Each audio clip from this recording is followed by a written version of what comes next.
all started right here. Where else could it happen? New York, capital of the universe. The chessboard destiny chose for the last big game. I was just another pawn living my pawn's life. Until that night, when my life descended into chaos.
What have I done?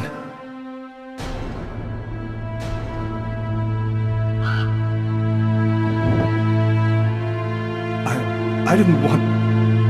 It was like a dream.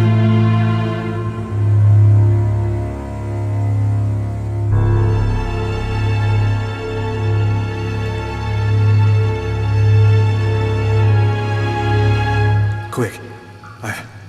I've got to get out of here, but before somebody comes in here.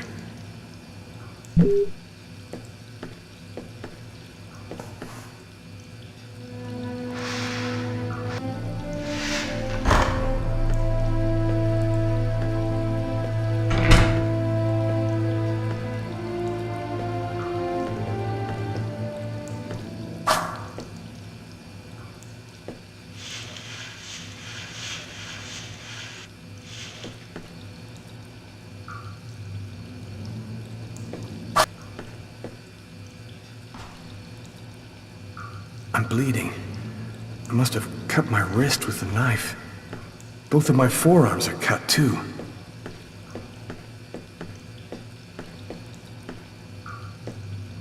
The knife. I've got to get rid of it.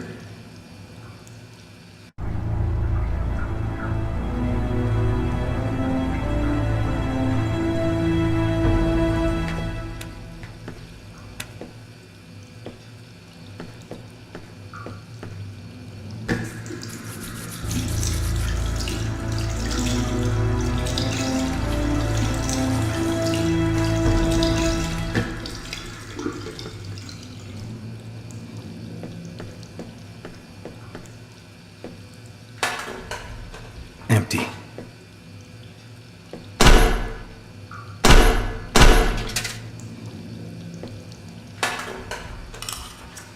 Coin. Might come in handy.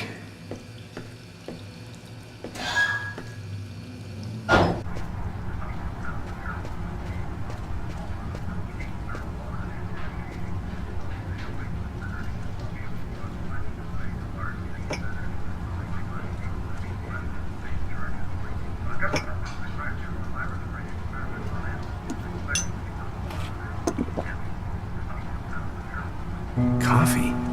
I never drink it. I hate it. Was I with someone? I can't remember anything at all.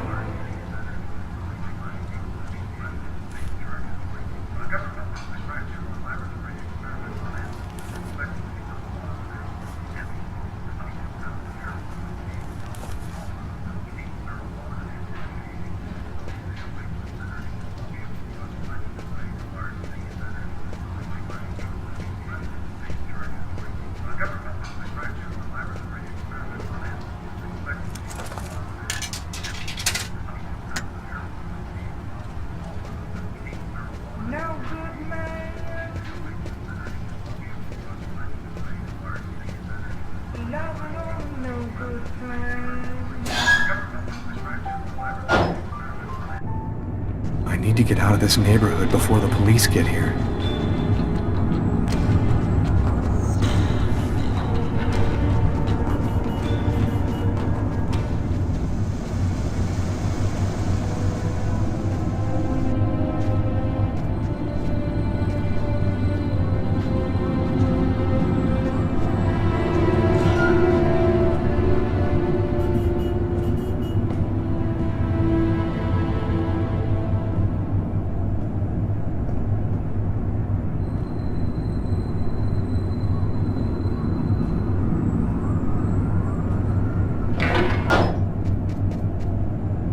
Nobody goes anywhere.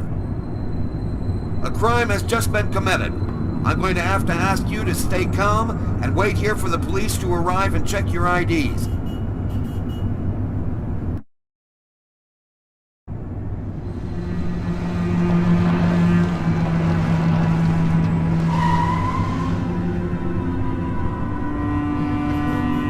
Dog's Diner, that's it.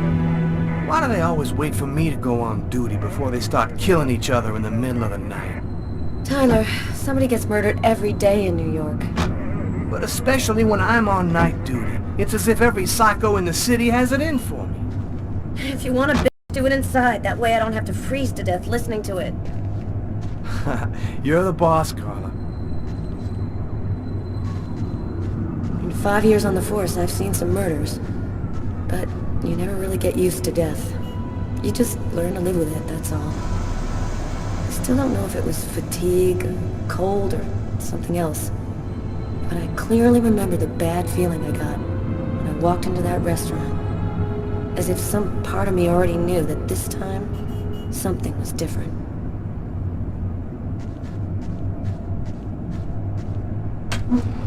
How's it going, McCarthy? Evening, Inspector. I've been waiting for you. Hey, Tyler. Hey, Martin. So, what happened? Homicide. I found the body in the toilets. I had to go before I went home. What were you doing here? Were you on duty? I wasn't. I just happened to be here when the murder happened. I like to come by here after work. Kate's Coffee is the best in the East End. Do we have a suspect? A client left just before I found the body.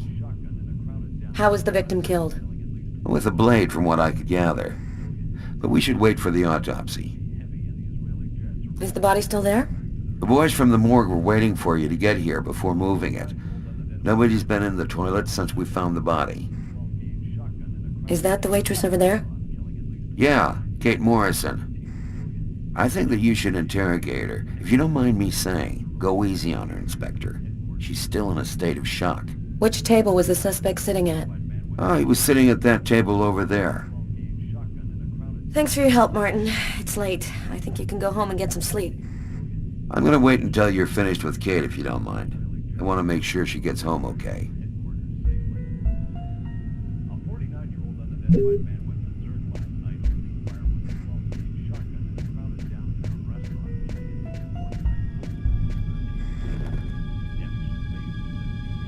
Kate? I'm Inspector Carla Valenti. I'm in charge of the investigation here. Would you mind answering a few questions? No. Go ahead. Have you been working here long, Kate? It'll be 11 years next month. I've seen all sorts in this place. Down and outers, junkies, you name it. The till's been robbed a few times, but murder? That's a new one. Poor Johnny was such a nice guy. Did you know the victim well? John was a regular. He came every Monday. He always ordered the same thing, and I left a nice tip. What was he like, Kate? Do you think you could describe him for me? I only saw him for a few seconds. I guess he was about average height, fairly young. That's all I can remember. What was the man doing before the murder happened? He was there for a while. He was reading, I think.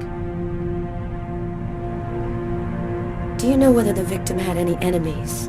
Anybody that might want to kill him? John was just a nice, normal guy. I can't see why anybody would want to kill him. Did you get the impression that John and the suspect knew each other? No, I don't think they did know each other. The man had already been here a while when John came in. They didn't talk to each other. No, I'm almost certain that John didn't know him.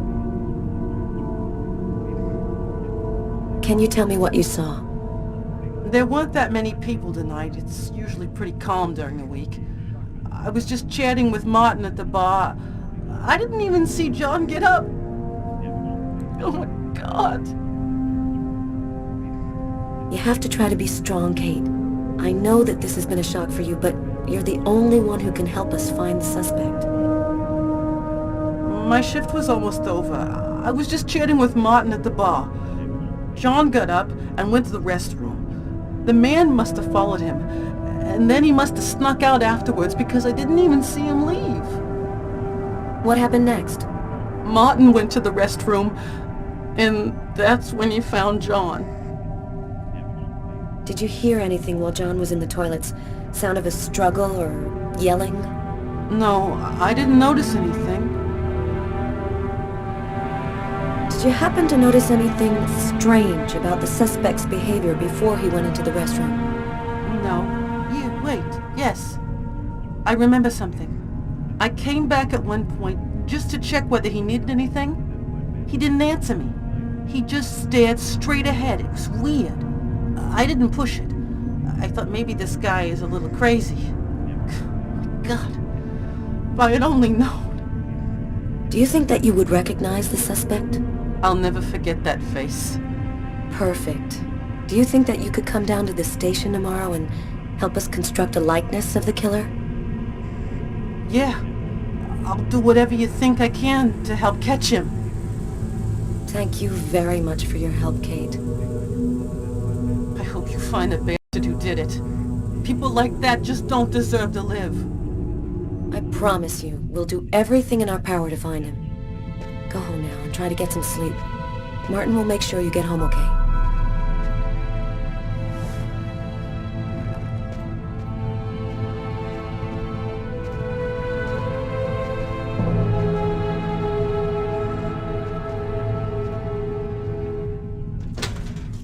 Good night.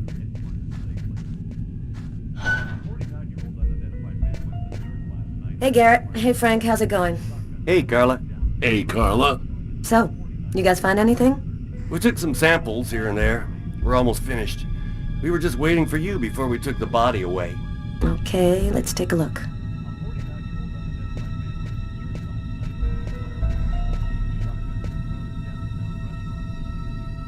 Huh. Here's his fork, but where's the knife?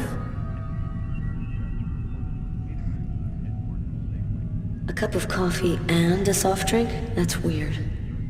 He's a caffeine addict, or else he wasn't alone. A book. The Tempest by Shakespeare. If this is his, it's a pretty weird book for a killer to be reading. Garrett, there's a book under this table. Why don't you check it out for prints? You got it, Carla. Well, the coffee's not on the bill.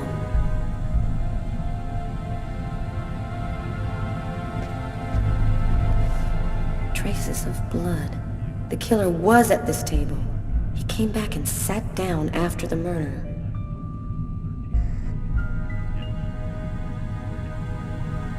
Garrett, there are traces of blood in this booth. Okay, I'll go take a look.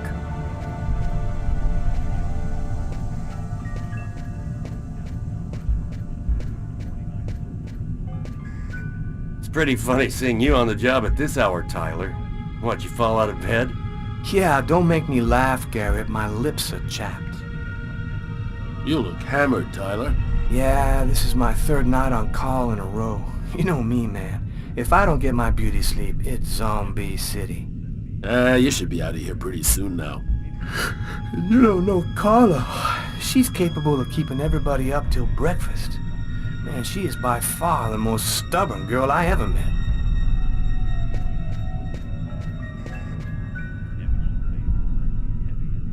Steak and fries. Looks like he barely touched his food.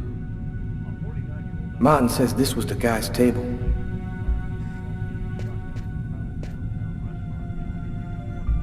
Did you find anything, Tyler? For that, I'd have to be able to keep my eyes open. Keep up the good work, Tyler.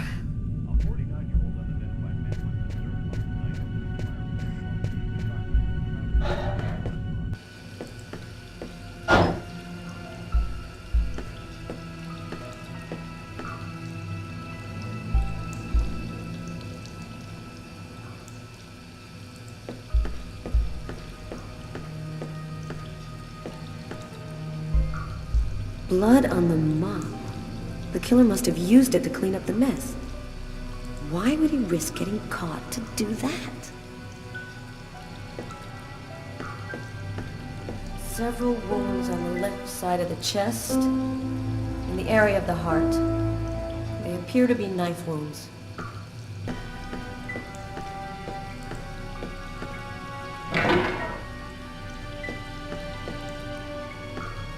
Why is there blood here? Did you find anything? Possibly. I don't understand why there would be blood here. Maybe it belongs to the victim. Not likely. Get Garrett to analyze it. Then we'll know for sure.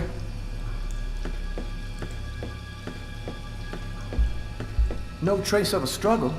Looks like the guy was taken totally by surprise.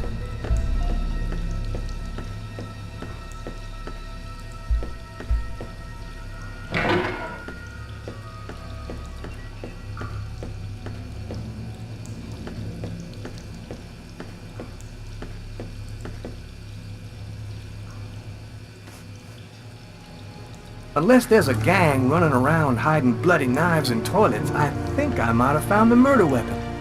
Great. Tell Garrett, have him check for prints on the handle. Okay. Hey, I think there's some blood in the sink. Maybe the killer washed up before he left. Yeah, could be.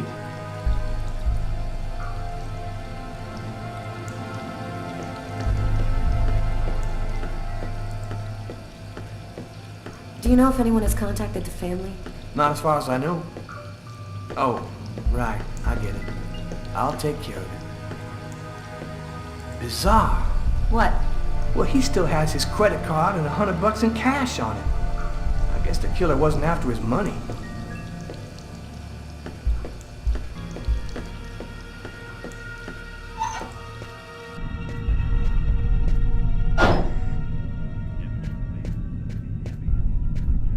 Tyler, I'm gonna take a look outside.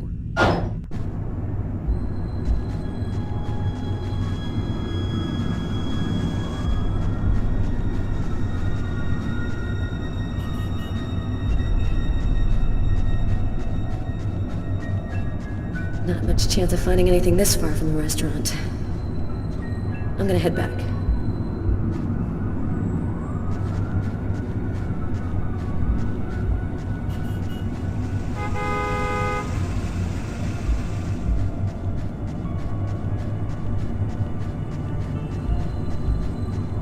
A taxi.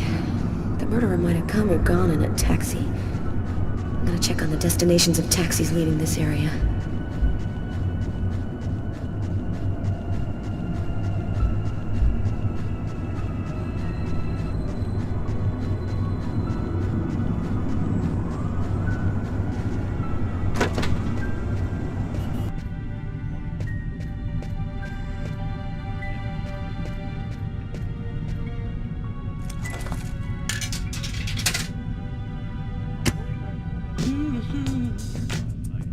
Tyler, can you shut that thing off?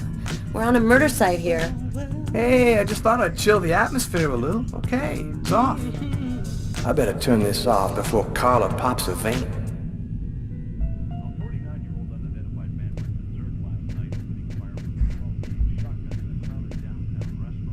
Hey, Garrett. Carla wants you to verify 2 or 3 things. Don't worry, I wrote it all down on this paper so you wouldn't forget. I had a feeling that Carla was gonna keep us up a little longer.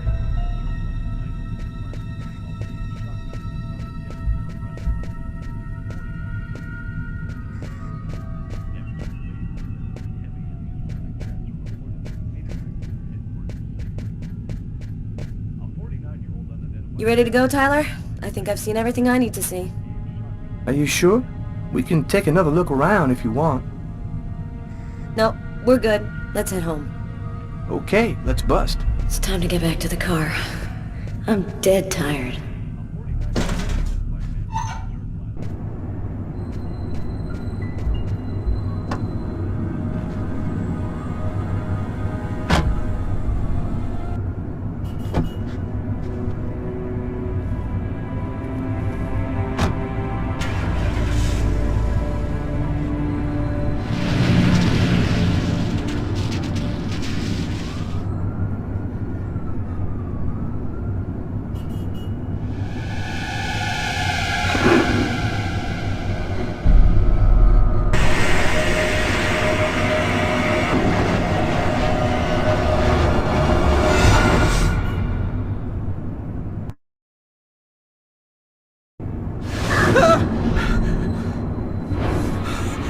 A nightmare. It was all just a horrible nightmare. I didn't kill anyone.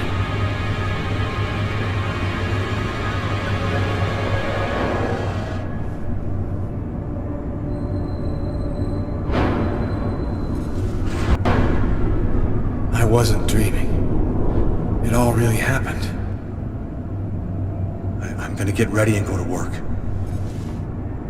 Oh, my head. Feels like somebody shoved a steel bar in my brain and then melted it. Gotta make it stop. That should help my migraine. Notice reads, "Don't take with alcohol."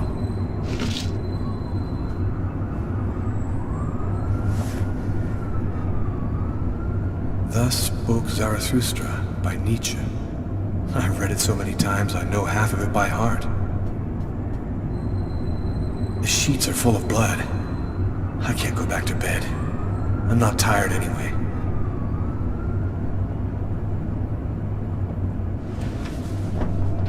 This will hide the blood in case anyone comes in the room. I'll change the sheets later.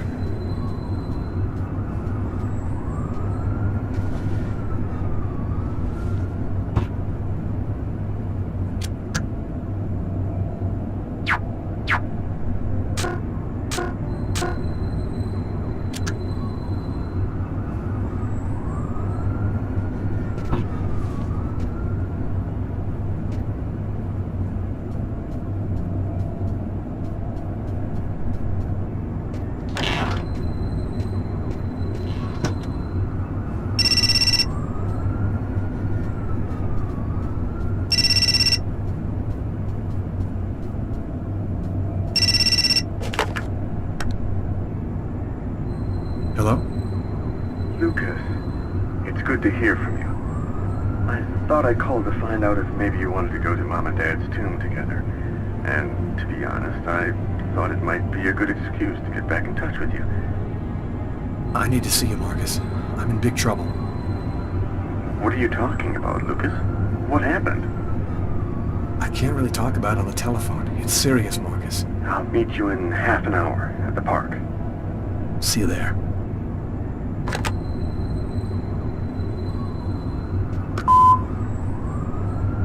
Yesterday, at 7:30 p.m.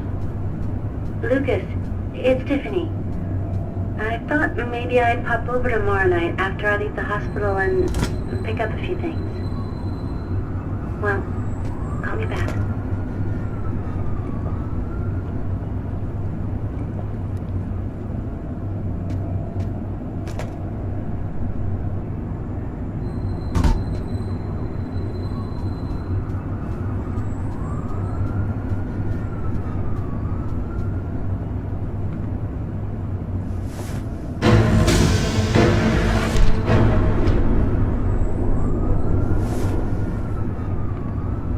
Clothes that I was wearing last night. They're covered in blood. I'd better not leave them there.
massacre in East End restaurant.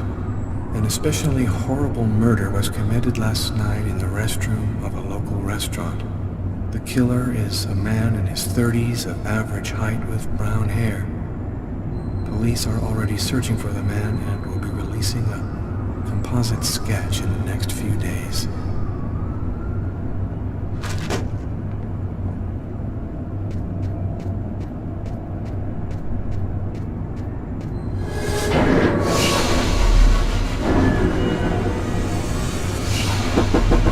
New York police, please open the door.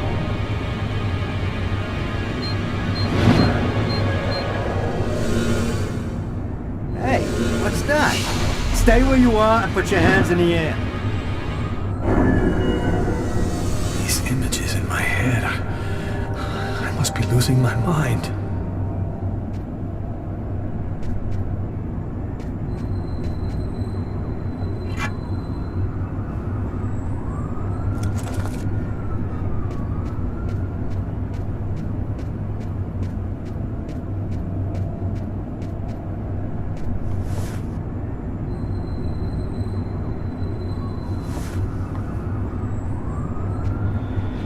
New York police, please open the door. The police. They know. They've come to arrest me. Police, open up.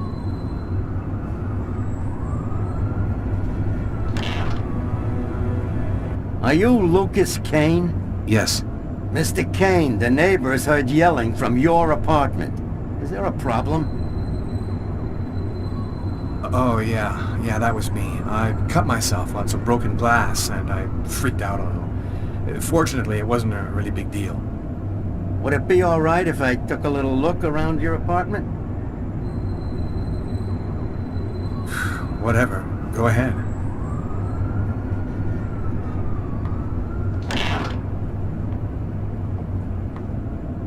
What happened to your wrist, sir? I told you I had a stupid accident with some broken glass. Holy cow. When you cut yourself, you go all the way, don't you?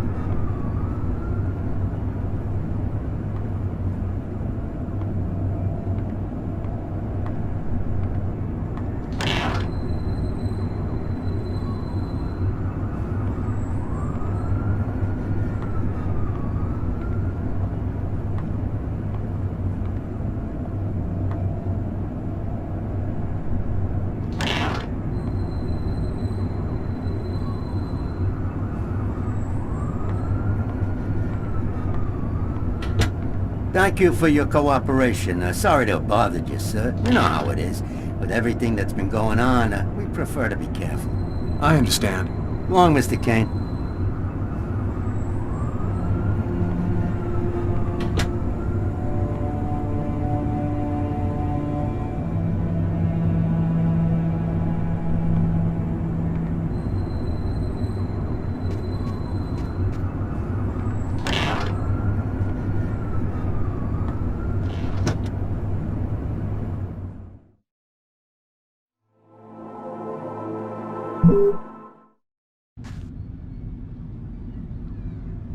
When Marcus and I were kids, we were inseparable.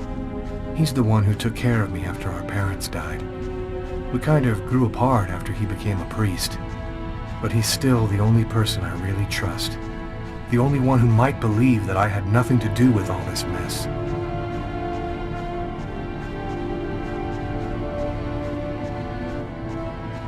I'm happy to see you. I missed you. It's been a while. 2 years. So tell me what's happened, Lucas. I've killed a man, Marcus. It happened at a restaurant last night. It's like I was possessed, in a sort of trance, like I was a puppet on a string. I saw what I was doing, but I was powerless to stop it. My God. I can't believe this, Lucas. Tell me that it wasn't you. You're not capable of something like that. And there's this, too. You cut your wrists? Before the murder, I carved these symbols on my arms with a knife. I don't know if they mean anything. This murder? Exactly how did it happen? Well, after work last night, I stopped at a little diner to get something to eat. I read a book at my table, I think. And after, it's just a black hole. I don't remember anything. Right up until I found myself in the toilets with a knife in my hand. It was horrible. You say that you were in a sort of a trance. But what do you mean by that? You talking about magic? Or sorcery? Or something like that? Marcus, I don't have an explanation. I'm just telling you what happened, that's all. I'm only certain about one thing. I'm not the one who really killed that man. Had you been drinking or taking drugs? You know that I don't do that, Marcus. There's something else you need to know. I know this sounds crazy, but after the murder, I had these premonitions, like I was seeing things that hadn't happened yet. While I was doing this horrible thing, I saw something, or rather someone. Was somebody else there with you? No, it was like a sort of vision. I saw a man in the middle of hundreds of candles, and there was this little girl. What happened to me, Marcus? What am I supposed to do now? You know me better than anyone, Marcus. Help me. Listen, Lucas, I'm a bit lost here. This whole story is just so bizarre.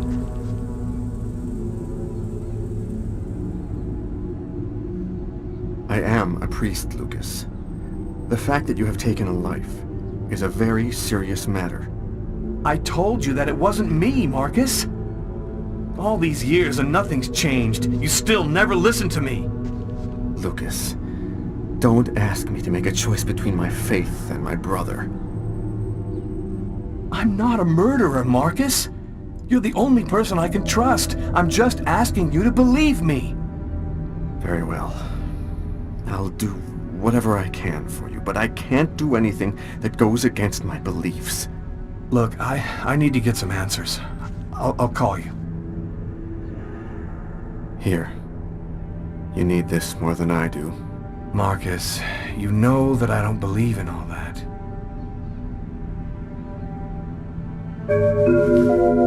Thanks.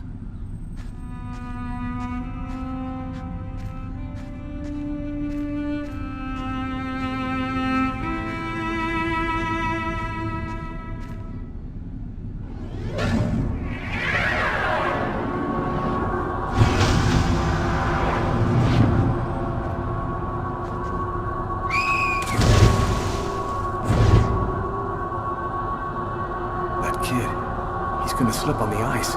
I've got to stop him. The cop in the restaurant. If I don't do something, the child will die. If I do something, the cop will recognize me. What am I gonna do?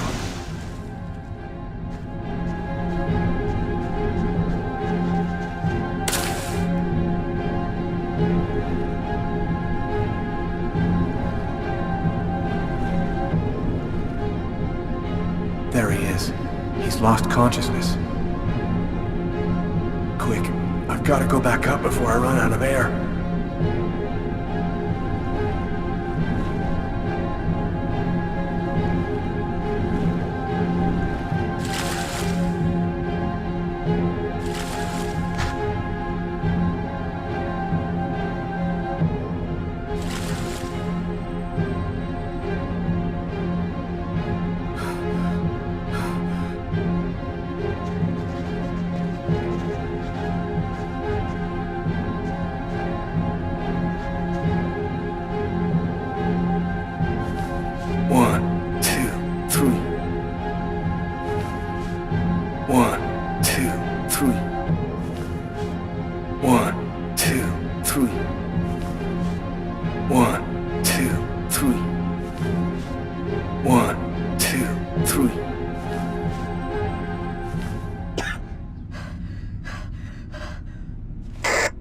Patrol 324. Kid just fell into the water. Send an ambulance right away. Man, what courage. The kid would have died. That guy's a hero. He dove into freezing water to save the kid. The kid never would have made it out of there without him. The cop recognized me. We both knew it. It's hard to say why he didn't turn me in. Maybe he decided I was even. I had taken a life and given one back. Nothing really changed for me. I was still wanted for murder by the police. But when I left that park, I knew I could look myself in the mirror again without cringing. I've got this really bad habit for a cop. Once I start working on a case, I can't think about anything else. I'm exhausted. I haven't gotten a wink of sleep all night. Something's bothering me about this murder, but I just can't seem to put my finger on what it is. Hi, Carla. How you doing today? Hi, Doug. Not too bad. Is Tyler here yet? No, not that I know of. So, ready for that big retirement? Working on it.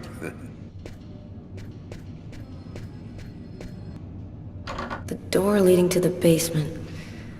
I have no business down there right now.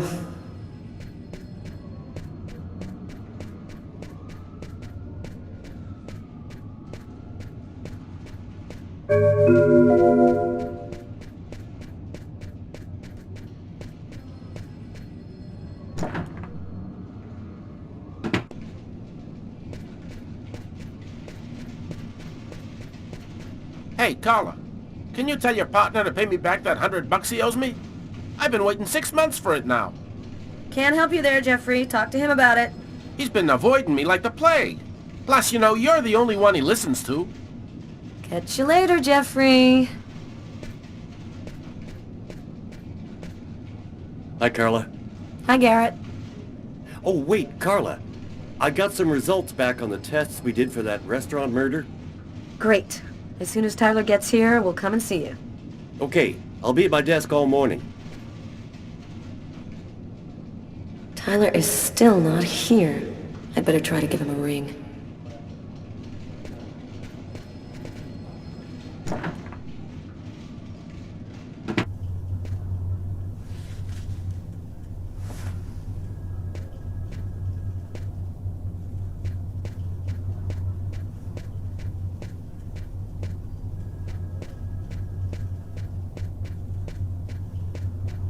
Tyler still hasn't gotten rid of this basketball. Funny, I thought I'd been pretty clear.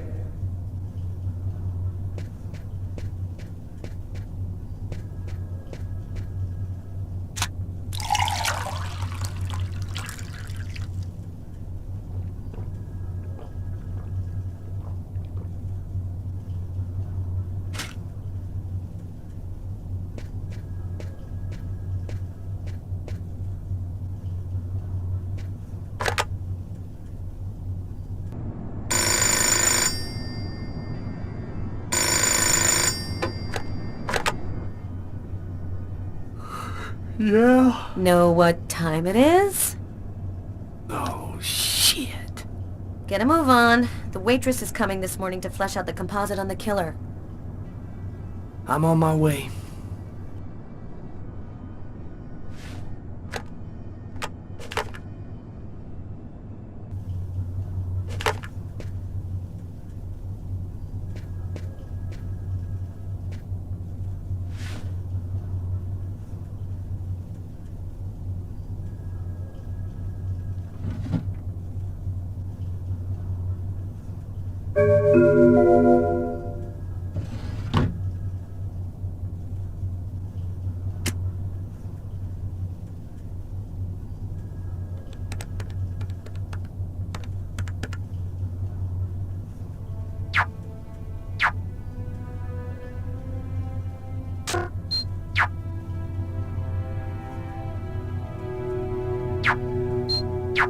It's all happened before.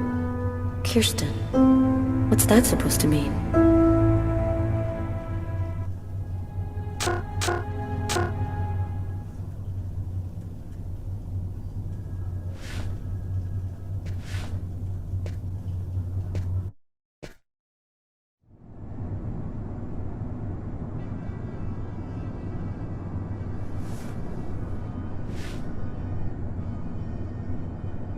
Let's stay a little longer. Sorry, babe, but I really gotta go. I'll make some coffee. Okay, I'll grab a shower, get dressed, and I'm out of here.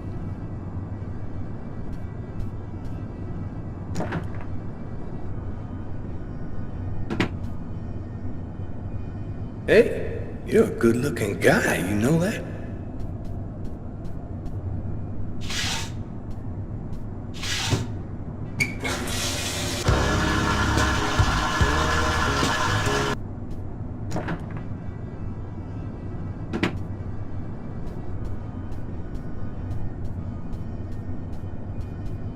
statuette of Socks, one of the characters in my favorite video game.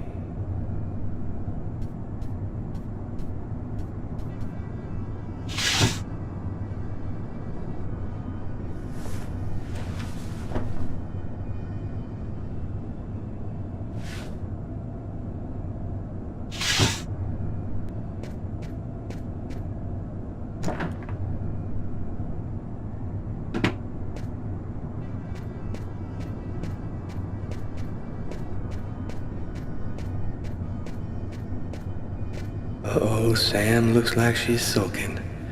And I know what's bothering her.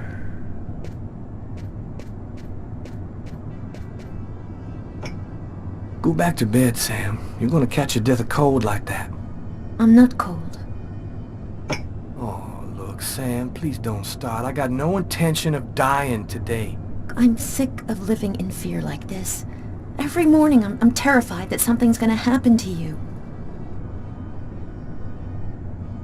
I know how you feel, Sam. There's a lot of violence out there. But if nobody does anything, it's all gonna go to shit. We're gonna have kids someday. I want to leave them a world that's a little better than the one we got now.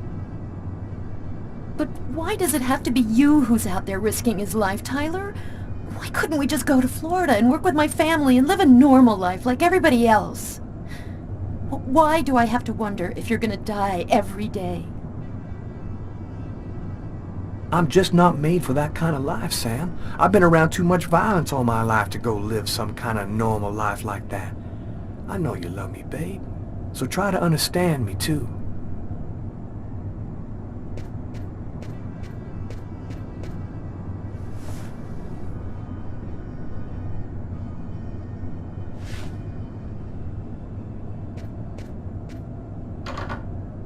Aren't you going to kiss me?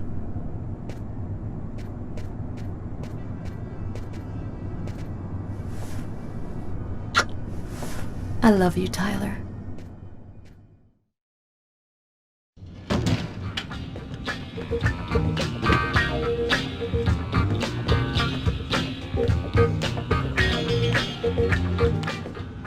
Hi, Tyler. Oh, Carla's looking for you. Yeah, I know. So, you ready for retirement, man? Yeah, I'm working on it.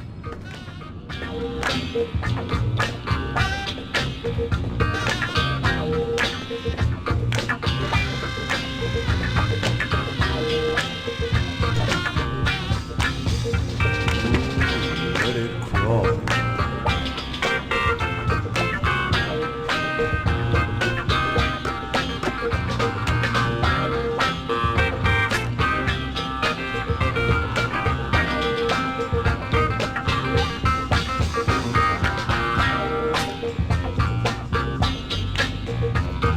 Hi, Tyler.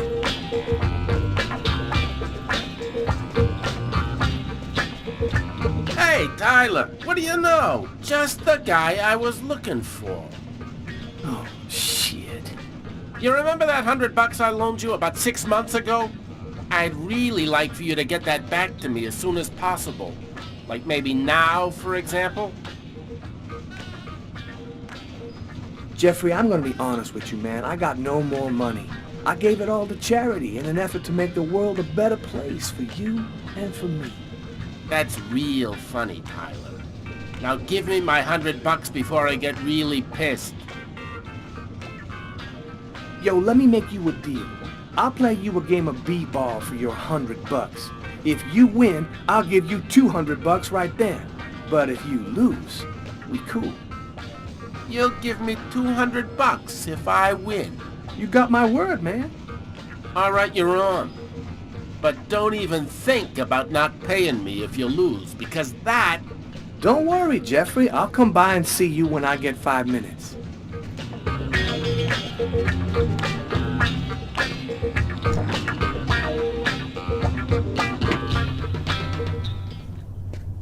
The waitress hasn't come in yet? She won't be long. Garrett got the lab results. Shall we go? All right, let me hang up my coat. I'll be right with you. Okay. See you in a minute.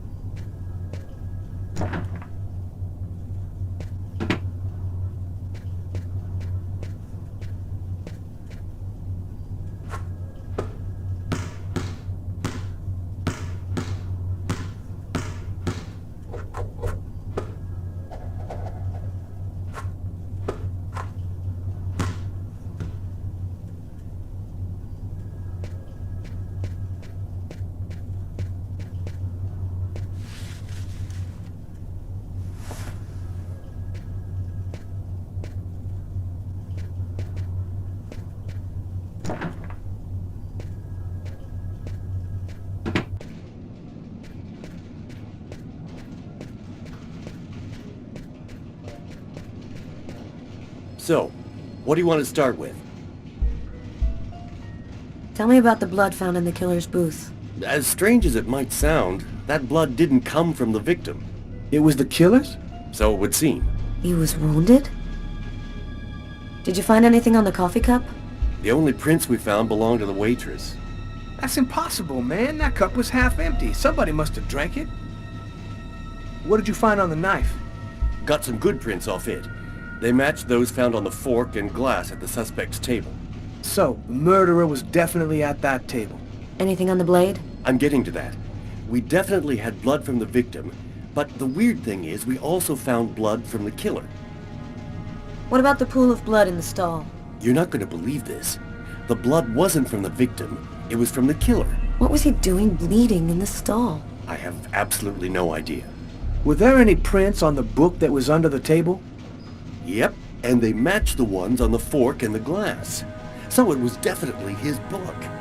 It looked like a fairly old book. Maybe we can get some more stuff out of it. So, what do you think about all that? I don't have any explanation for the blood in the stall. The victim could have wounded the killer during a struggle, but it doesn't make sense that it would be in the stall. It's as though the killer wounded himself. Hey, why not? You get clumsy fools in every other profession. Why not killers? That's kind of a flimsy explanation, Garrett. To each his own, Carla. I do the testing, you figure out the reason why. Thanks for your help, Garrett. See you later. So, what do we do now? You go take care of the composite. I'm gonna go check with the coroner and see if he got anything from the body. Okay. Catch you later.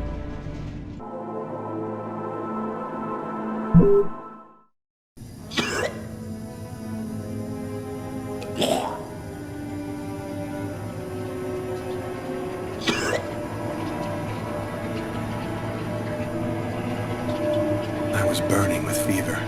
I was shaking all over. The migraine was back and drilling holes into my brain. And to top it off, I couldn't keep any food down. My body seemed to be fighting against something, but I still didn't know what.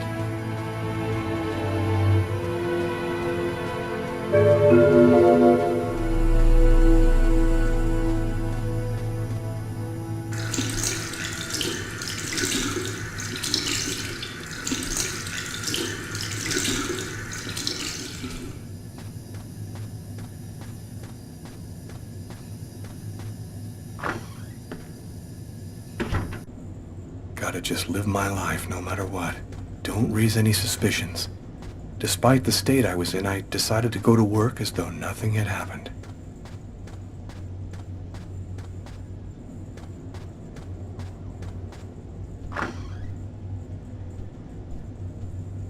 I'm in charge of computer maintenance in the Nacer and Jones Bank.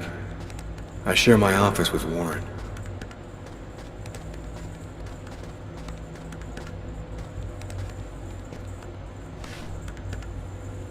Do you know what time it is? What's wrong with you? I had a little problem on the way back in. I had to go back home and change my clothes.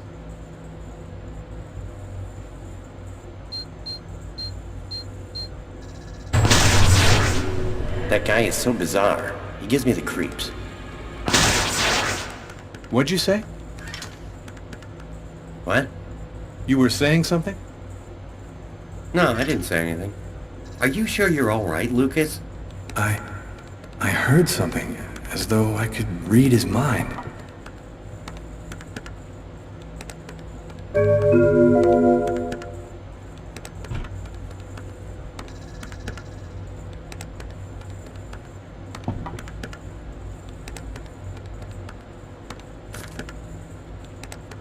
Tiffany and I. About 2 years ago, I guess. I haven't been able to throw it away yet.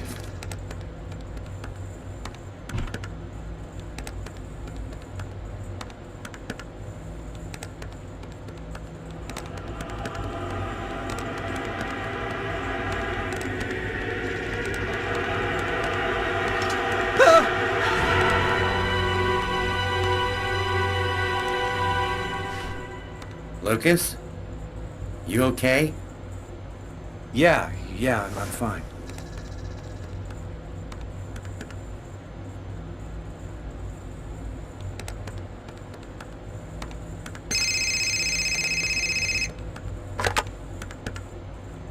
Lucas Kane.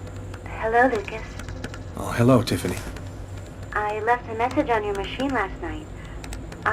I'd like to come and pick up some stuff at your place. Could I come over tonight? I should be back home around 8 o'clock tonight. Okay, it won't take too long.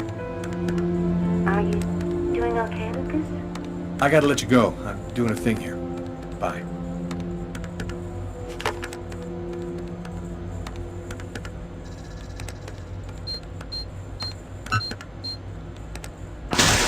Look out, the cop!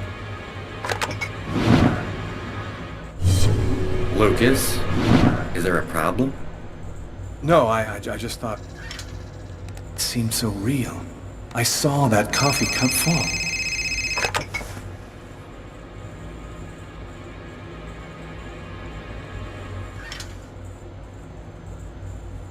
Hello? Yes, sir. We'll get on that right away. Station 62 is down. I'll go. No, forget it. I'll handle it. Whatever you say.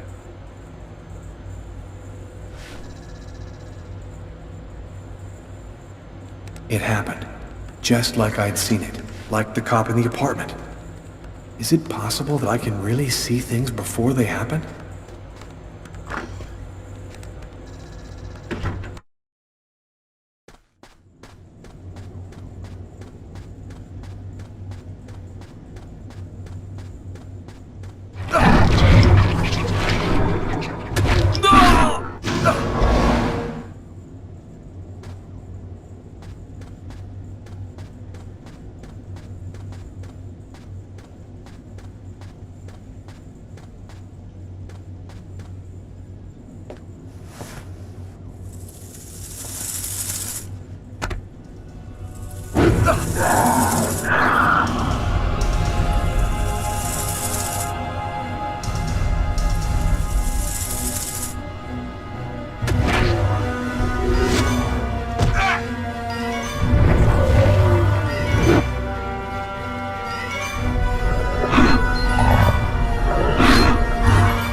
faces of the same serpent.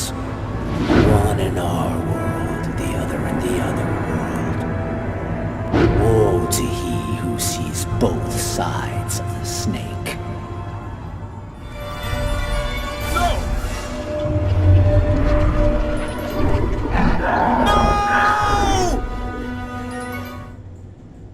Lucas? Lucas, what happened? Did you hear me? Are you alright?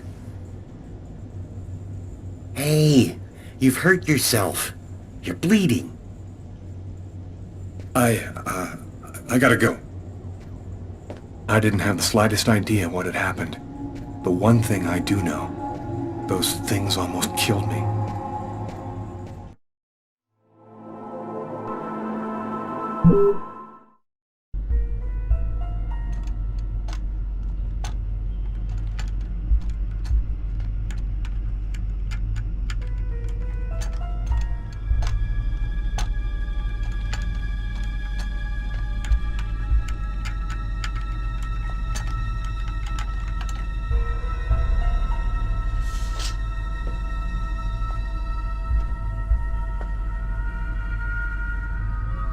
Okay, we're going to get started. If you prefer, you can wait outside. I'd rather stay here if you don't mind. I've studied some medicine. I've seen dead bodies. Oh.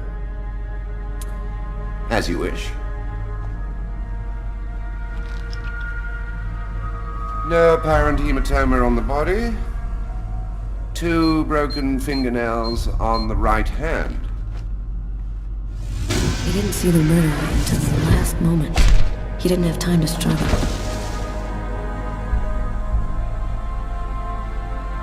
Large hematoma on the back of the cranium. Fracture of the occipital bone. He cracked his head when he fell. Abnormal dilation in, both pupils. Why are his pupils dilated? What did he see before he died? 3 knife wounds between the 3rd and 5th ribs in the proximity of the heart. The blade was driven in deeply. The stabs seem to have been delivered from the front and moved from left to right. The murderer was left-handed. 1 stab neatly cut the aorta. And the other 2 cut the left and right coronary arteries. He really didn't have a chance. The blade slipped right through the ribs to cut the arteries. It was definitely the knife wounds that caused his death? Yes. The 3 arteries leading to the heart were cut. The heart was literally disconnected from the rest of the body. Do you think it was just by chance? Difficult to say. The chances of cutting all 3 main arteries to the heart with 3 lucky stabs are fairly small, but it's not impossible. I saw a case like this once before. It was a while back now, in the 90s, I think. Exactly the same. 3 stabs around the heart, each one cutting a main artery. It really struck me at the time. I wondered how such a thing were possible. It was the, what was that name again? Karsten or Kirsten, something like that. Kirsten? Yes, that's it, Kirsten. You know about that case? Not yet. But I'm sure as hell gonna find out.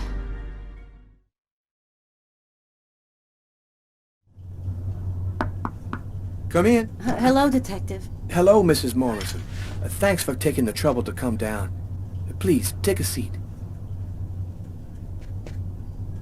Now, we're going to try and assemble a composite photo of the suspect you saw. We have a computer program to help us. You'll see, it's really simple. It's kind of like a video game. Have you ever played a video game, Mrs. Morrison? No. It doesn't matter. You're going to do fine. The most important thing is to try to remember exactly what happened. The program consists of several types of facial features. You scroll through them until it looks like the man you saw. You understand? Yes. Well, I think I do. Okay, let's go. Now, is this the face of the person you saw? Yes. At least, that's how I remember him. Thank you very much for your help. We're going to get this picture out to all the airports, trains, and bus stations, and to all of our patrolmen. If this guy is still in New York, we're going to find him. And go buy yourself a video game.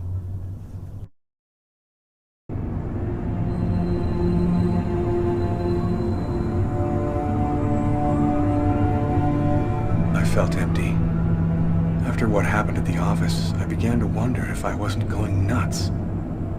I'm so totally exhausted that I can't fall asleep. I'm afraid of the dreams I might have.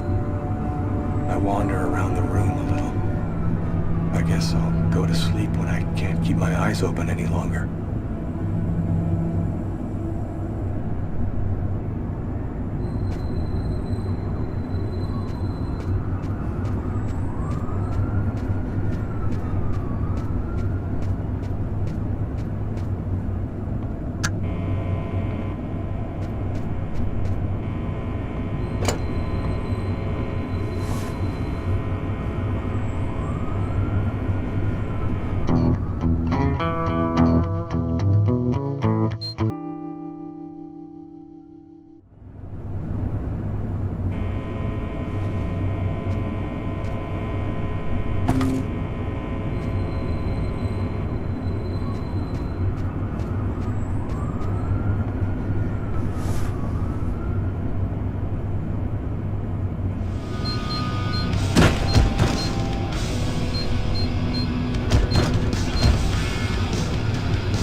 Something is changing inside me.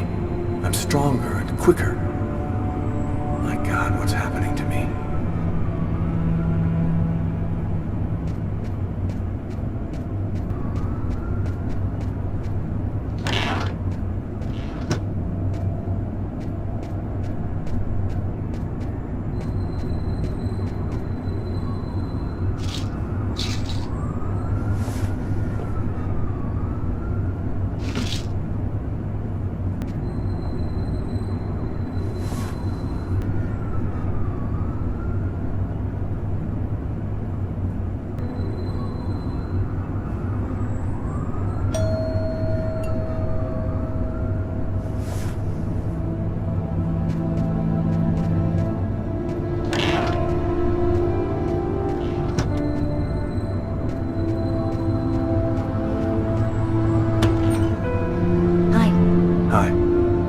Came to pick up my stuff.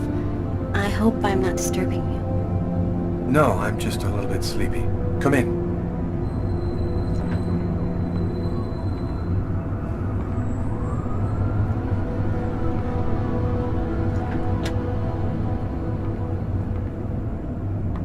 Have a seat.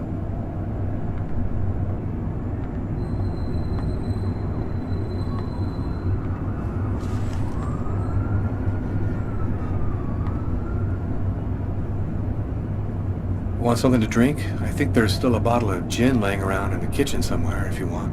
Yeah, I'd love some.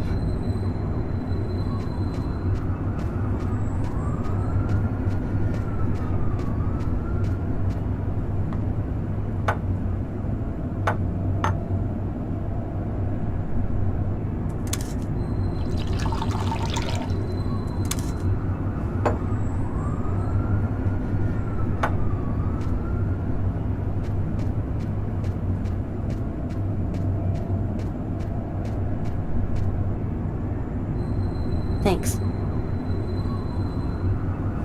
I'll go and get your stuff. It's just 2 boxes. I'm not sure exactly where they'd be now, but they shouldn't be too hard to find. They've got my initials on them.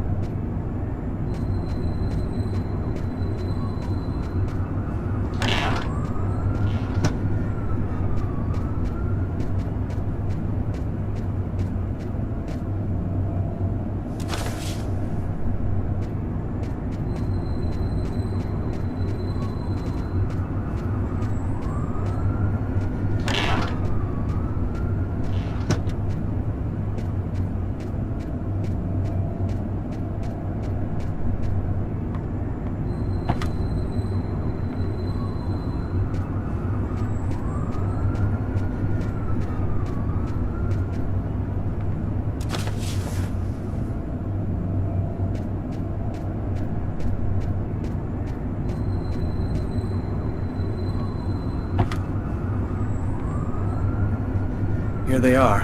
I think that's everything.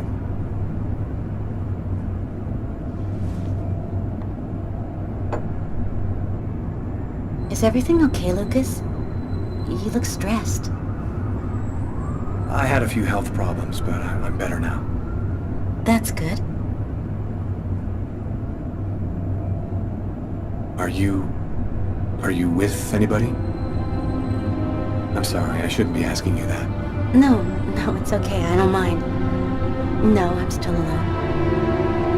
And you? Yeah, I'm alone too. I've had a little trouble getting over you. Hey, I miss you, you know? I miss you too. You still playing? You know, I really haven't even thought about it lately. Play a couple of notes for me, will ya? You know, in memory of the good times. Okay, sure.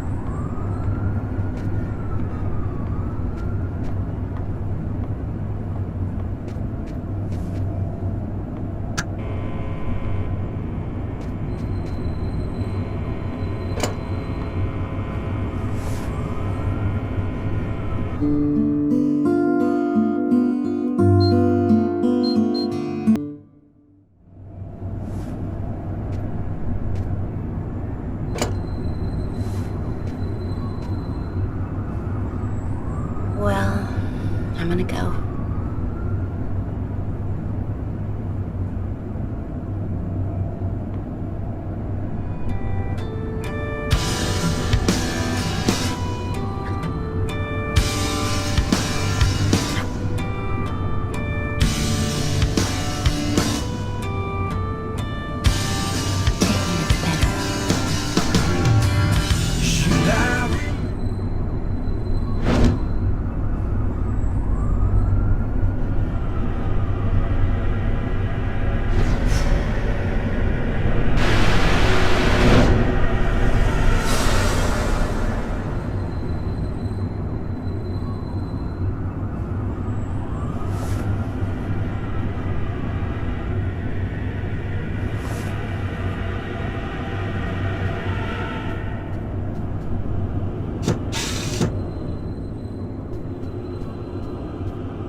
That little girl again. She seems so real. I must be losing my mind. You okay, Lucas? I'm fine, Tiffany. I'm just fine.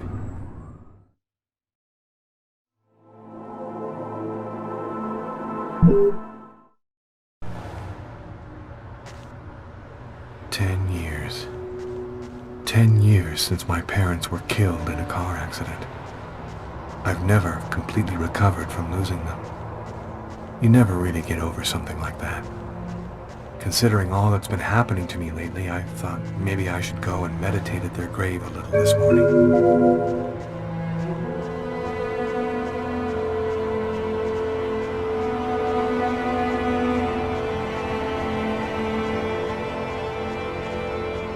I'm happy that you could come.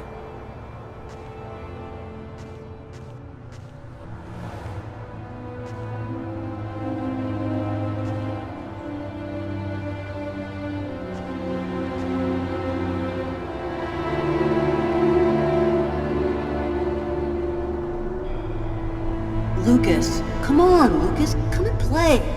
You can't spend your whole life just sitting in the corner. Lucas.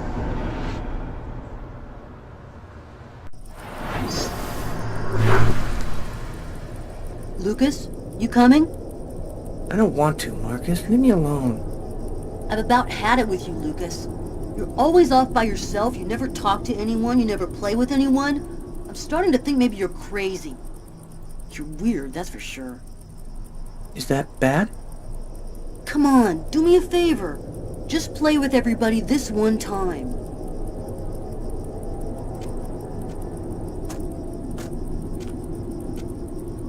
How about hide and seek?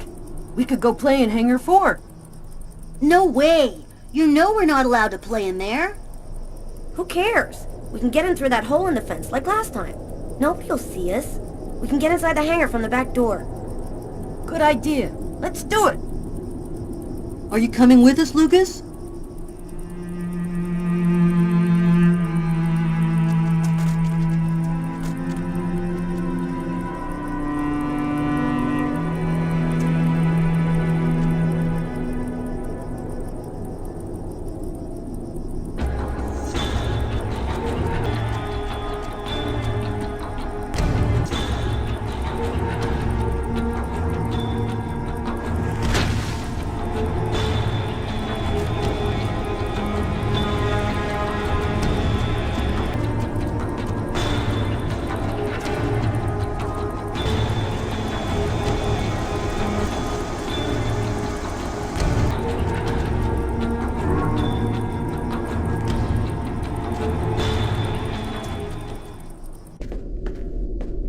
Lucas, what are you doing here? I thought you didn't want to play.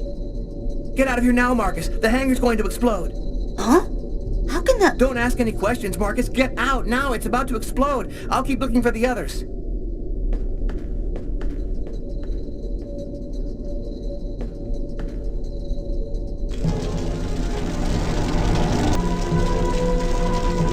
What are you doing here, Lucas? Get out. Nobody wants to play with you. You need to get out of here, Kurt. The hangar's gonna blow. You don't know what you're talking about. You're just a retard, Lucas. Your mother sent me to find you. I'm gonna go and tell her that you're messing around in here. What? My mom? You say one word to her and you're dead meat. I'll deal with you later, freak.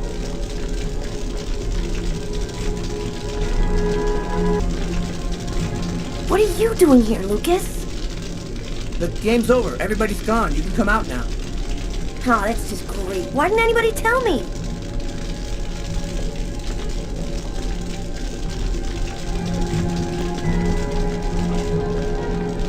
Bug off, Lucas. You're going to give me away. The hangar's going to explode. You gotta get out of here right now. What kind of crap is this? You get out of here and stop trying to ruin the game. You are going to get out of the hangar right now. I'm not kidding. Shit, Lucas, you're a total nutcase.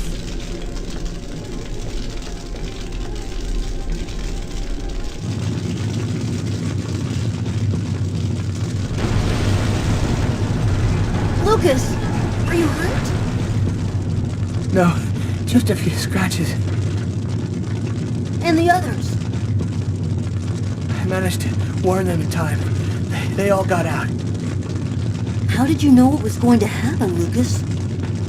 I saw it. I saw it before it happened. Don't ask me how. You know they'll never believe that. I know. Lucas? Are you all right, Lucas? Lucas, can you hear me?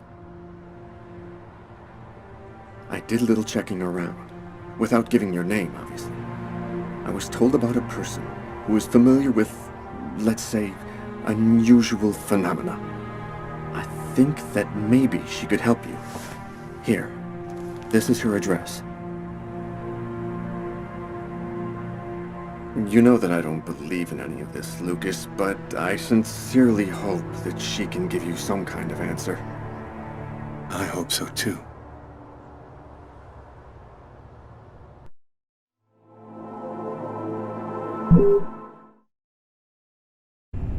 The report from the morgue kept me up all night.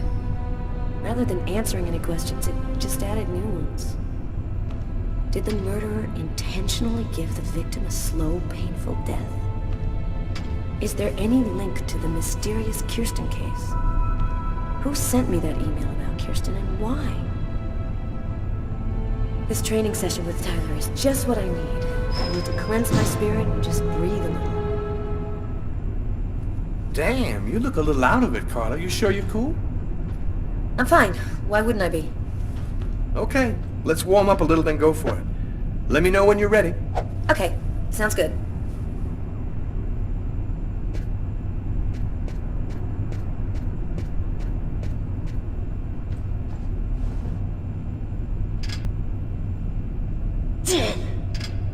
One last set and I'll be ready to fight.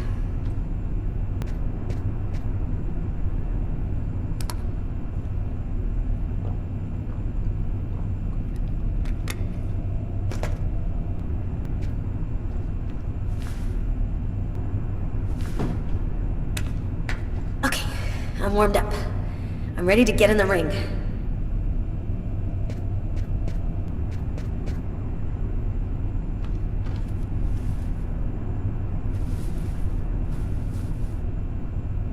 Damn. Yeah, I'm in pretty good shape this morning. One more set and I'll be ready to get in the ring.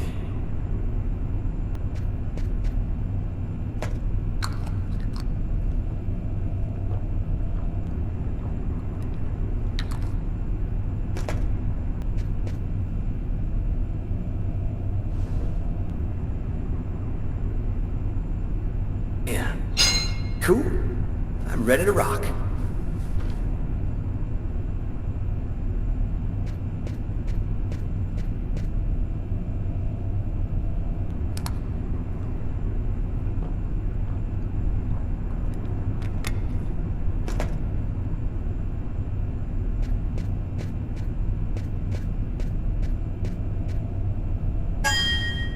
Ladies and gentlemen, welcome to Las Vegas for tonight's match between Terrible Tyler Miles and Killer Carla Valenti.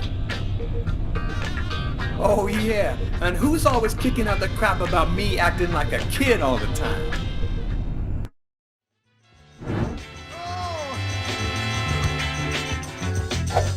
Time seems to be hard. Don't forget how long it took you to start. Try it again. Try it again. When things just won't go your way, hold on and try it another day. But try it again. Try it again. Don't ever say that you can't make it. When all you got to do is try. Don't give up, don't give up. If you do, you might as well lay down and die. Hey, when you're trying to reach the top, the more you drop, the more you flop. Try it again. Try it again. If you feel like you're trying too hard, just back and give yourself another start. But try it again. Try it again. Things just won't go your way. You got to come on and try it another day, but try it again. Try it again. When you can't make it, I believe that you can make it. Get on out there, you can take it. Get up, get out. Get on down now. Oh, if you're trying to reach the top, the more you try, the more you flop. Try it again. Got to try it again. Shit, girl. How'd you do that? I was raised in the Shaolin Monastery. The monks taught me all the evil secrets of Kung Fu. What? No shit? And Tyler, you'll believe anything I tell you. Yo, nothing about you surprises me now, woman. You want to go again? No, I'm done. I'm gonna grab a shower and get back to work.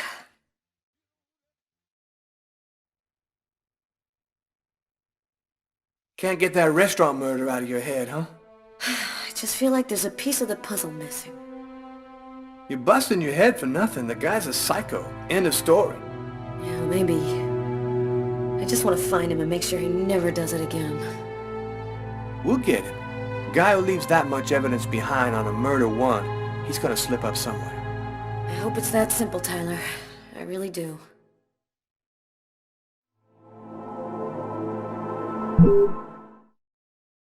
So, how's that restaurant murder case coming along? We've got a few leads, but no suspects for the moment. There's some troubling elements about this case. We know it probably wasn't premeditated, and it wasn't done for money. What's your theory? Several elements match the MO of a ritual killing or a mystical trance. The choice of weapon, the killer's cutting himself, the manner in which the victim was stabbed with precise cuts to the heart. All this points to a religious sacrifice. He might be a Satanist or something like that. Do you think there's much chance he'll kill again? We don't have enough information to determine that right now. He might do it again tomorrow, or we might never hear from him again. I want this nut job behind bars ASAP. Do whatever you have to do. So, what's the plan now? Check the local hospitals to see if they've had any men with knife wounds in. Check with all the psycho wards to see if they've got any ex-patients out on the streets who might have been capable of something like this. Okay, anything else? Yeah, book we found under the table. Garrett left it on your desk. See if you can make anything of it. Okay, I'll get on all that stuff right away. What are you gonna work on? There's something that I need to verify.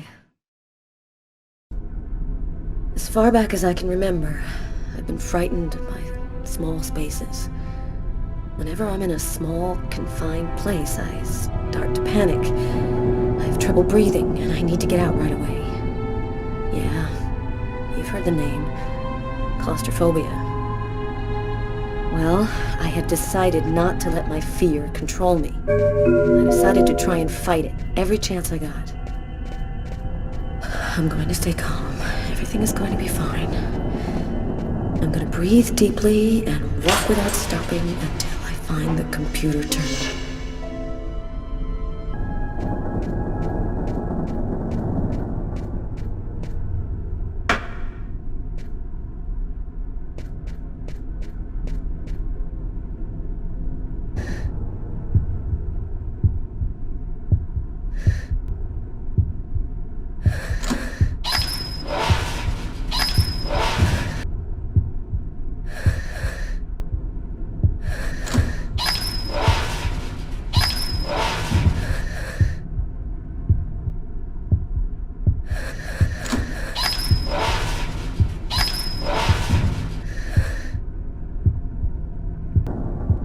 Here's the archive terminal. I can consult the file here.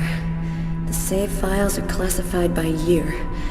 The Kirsten file should be in the 1990s. It shouldn't be too hard to find.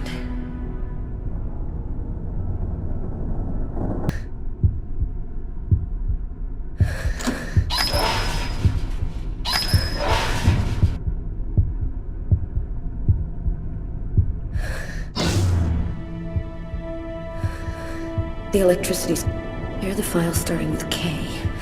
Just need to check to make sure. I'm gonna check the disk I've got before I take another one.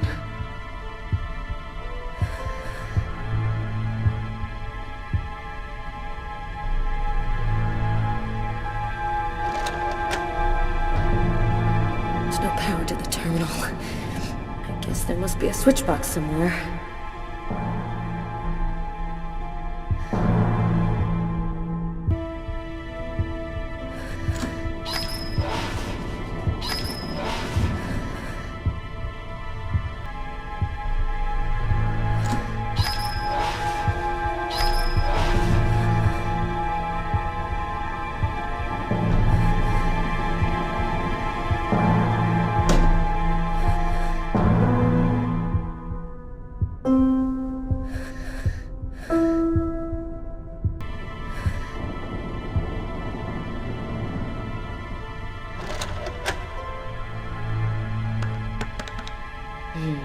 Nothing on Kirsten. Must not be the right disc.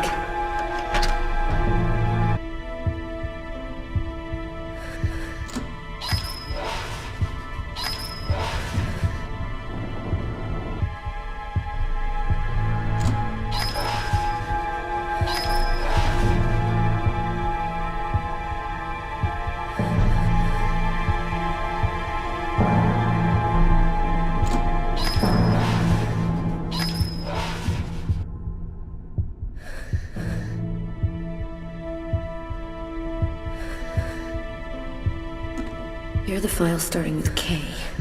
Just need to check to make sure I've got the right year on the terminal.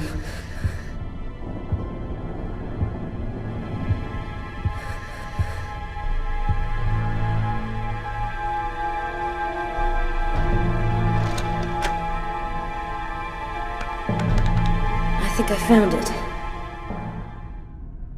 File is empty. No report, no evidence, nothing. Wait. Here's the name of the detective in charge of the investigation. Robert Mitchell.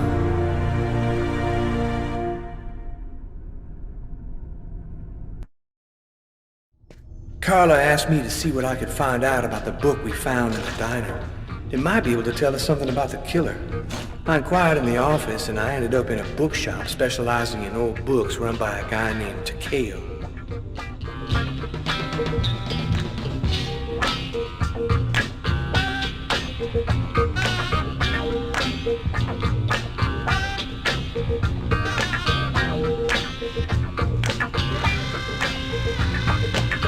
Yo!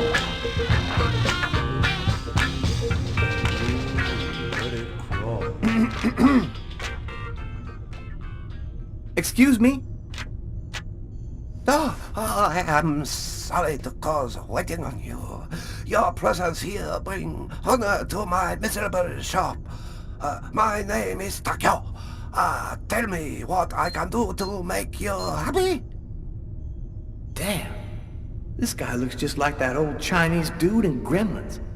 If he offers me a little box with a monster in it, I am gone.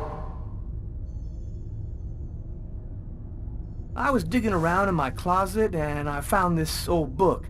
Thought it might be worth something. Unhappy I am but a water's well of ignorance. My tiny expertise extend wholly to books I sir here.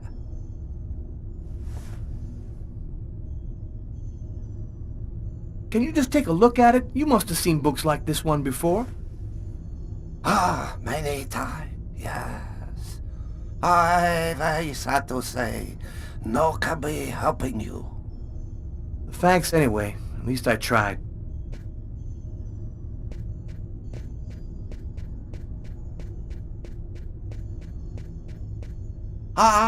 Maybe there is something I can do for you. One client ordered a very rare book. Since this morning I looked for it, but impossible to find.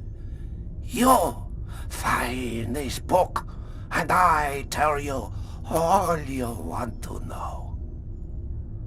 So, what does it look like, this book you want? Easy. It from same collection as this one. Okay, I ought to be able to handle that. Bring back the sacred diamond of the old sage of the mountain, and he will give you the magic talisman. Oh, man. What am I, in a video game?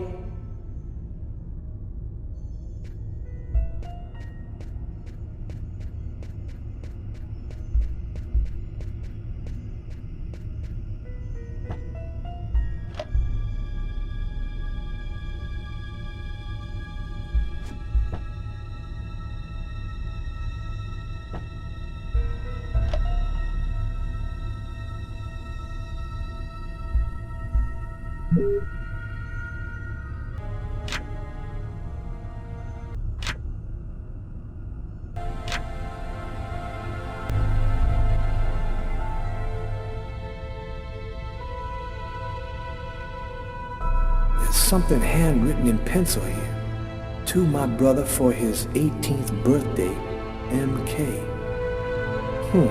Interesting.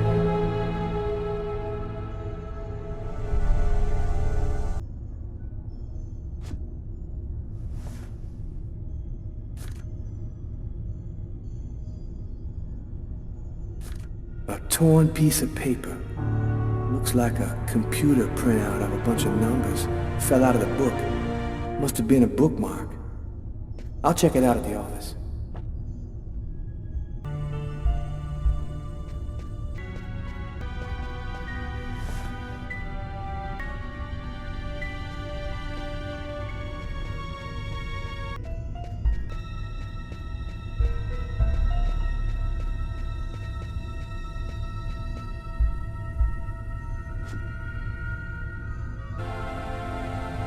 Thousands of old books.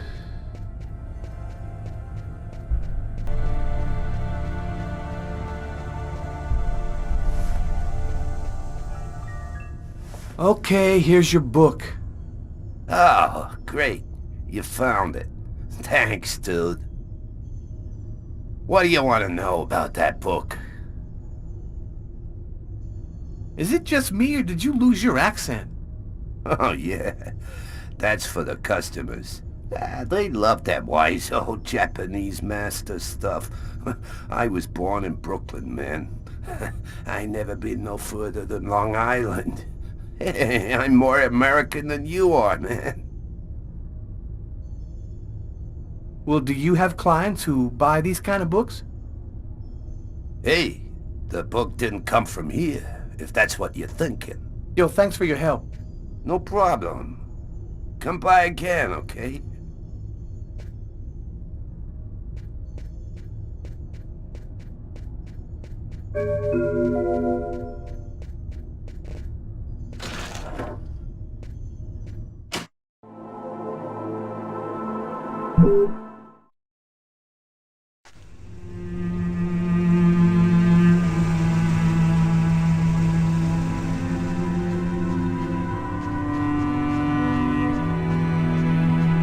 Here it is.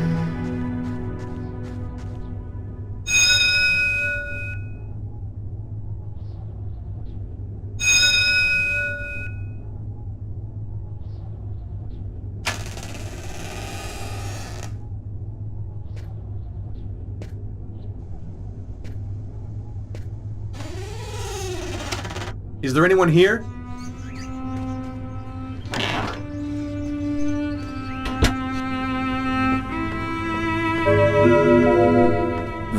Old plates on the shelf.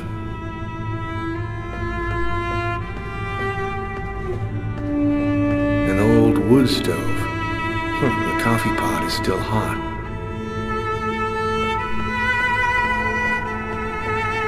Nothing in particular.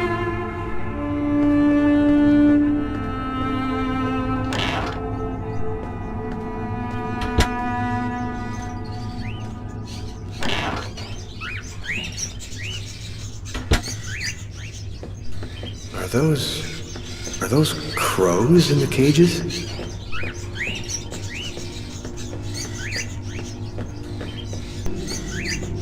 An old wickerwork chest of drawers.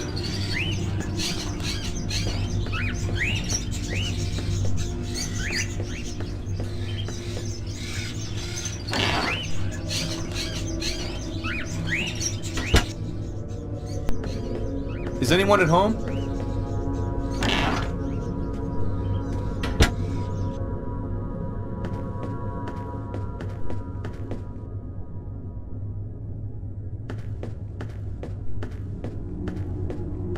A stuffed crow.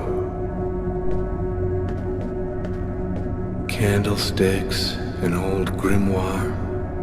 Weird atmosphere.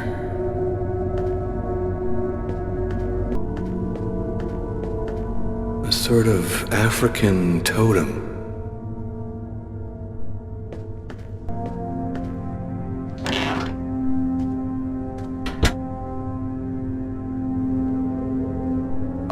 Are you Agatha? Why do you want to talk to Agatha? I was told that she could help me. Help you? Tell me, who on this earth doesn't need a little help?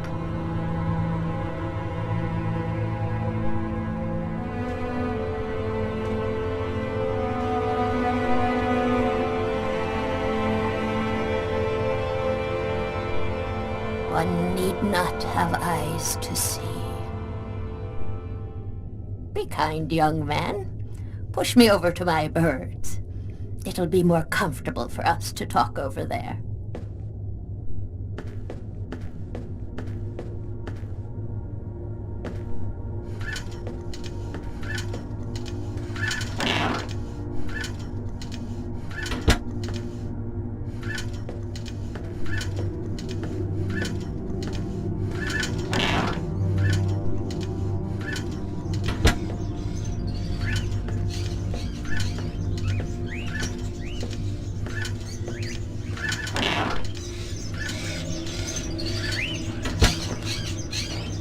bird is such a unique animal.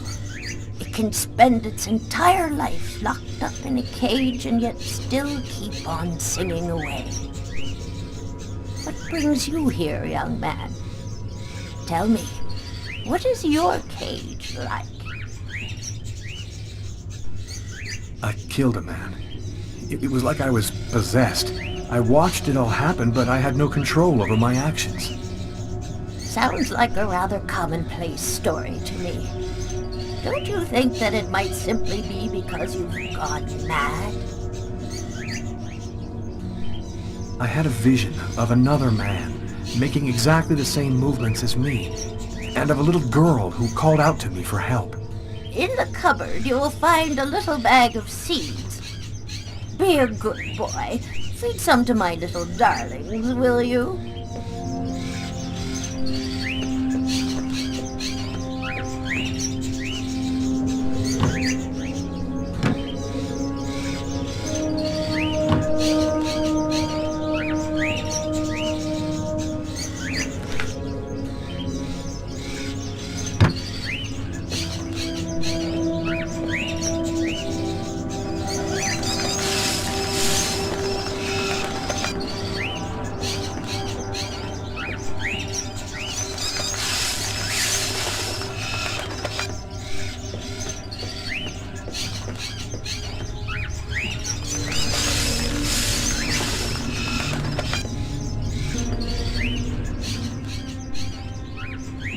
Have you experienced any other strange manifestations since then?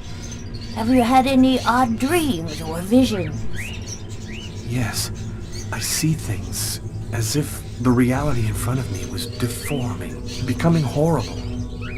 Are you able to attach anything concrete to your visions, such as a symbol or sign, maybe a word? When I regained control of myself after the murder, this symbol had been cut into my wrist with a knife. A snake. 2 open jaws. Oh, dear God. What does it mean? There's only one way for me to be sure. Please, push me into the sitting room.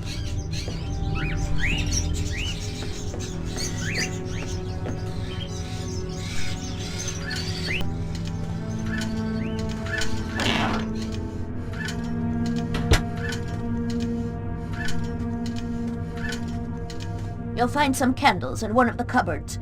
Take them and place them in the candle holders. There should be some matches in the kitchen. Go find them and light the candles.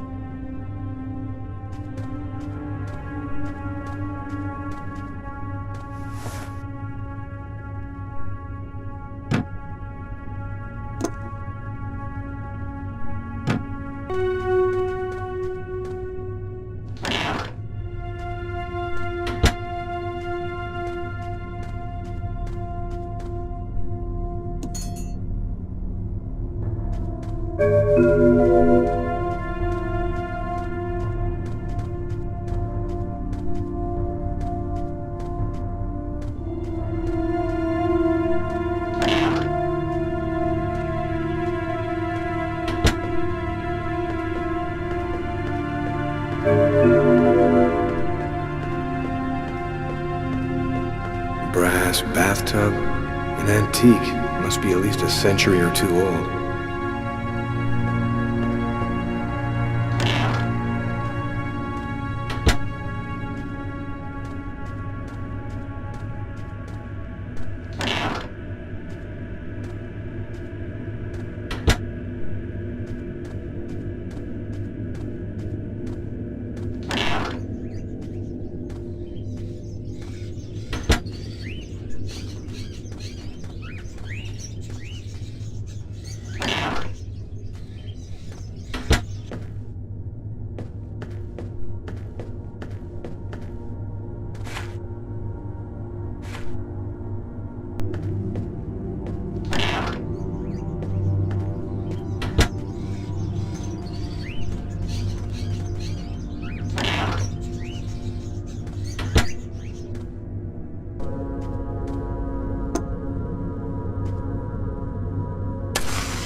Perfect. We're almost ready to begin. Turn off the light, close the curtains, and sit down next to me.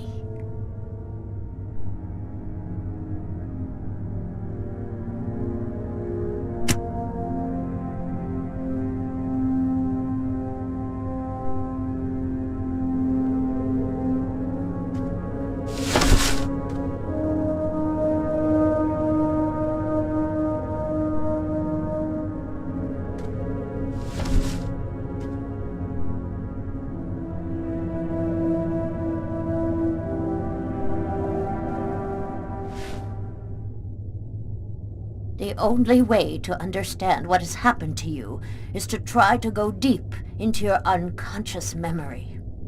Whoever it was that forced you to commit this murder has erased himself from your memory. But there still must be a trace in your unconscious. I can help you to locate it. It's an exhausting ceremony, and there's always a risk involved. Do you, or do you not wish to try it? Yes, I do. Give me your hands.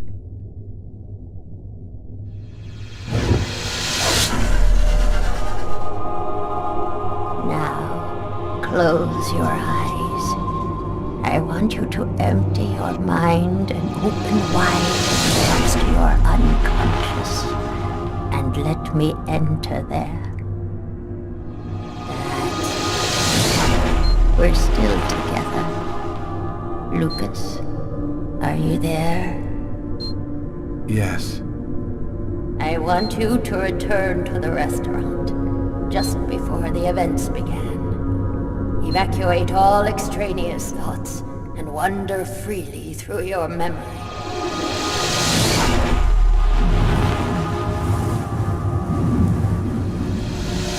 Where are you, Lucas? I'm standing outside the restaurant. I want you to enter the restaurant now.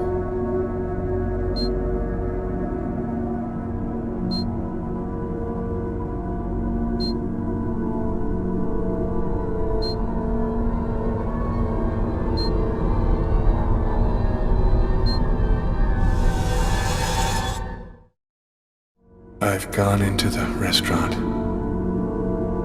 What do you see? I see some customers, and I see the waitress. Can you see the table where you were sitting? I'm looking. There's a police officer. He's sitting at the counter. Concentrate, Lucas. Now, walk to your table.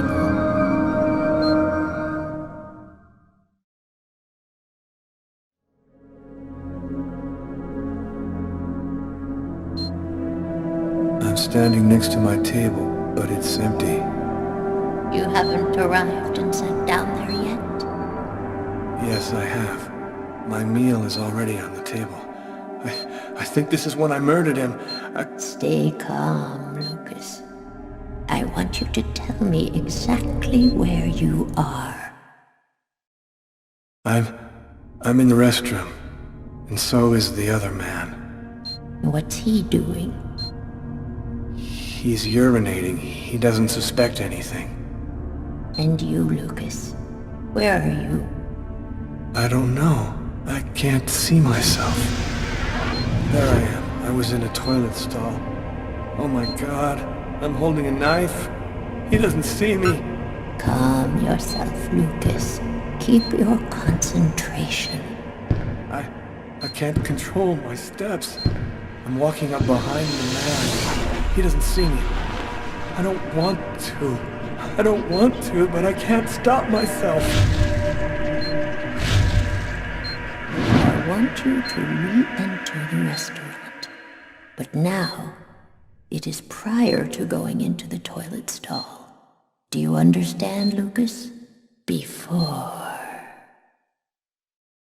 Where are you now? I'm in the restaurant dining room again. Are you sitting at your table? Yes, I am. I can see myself.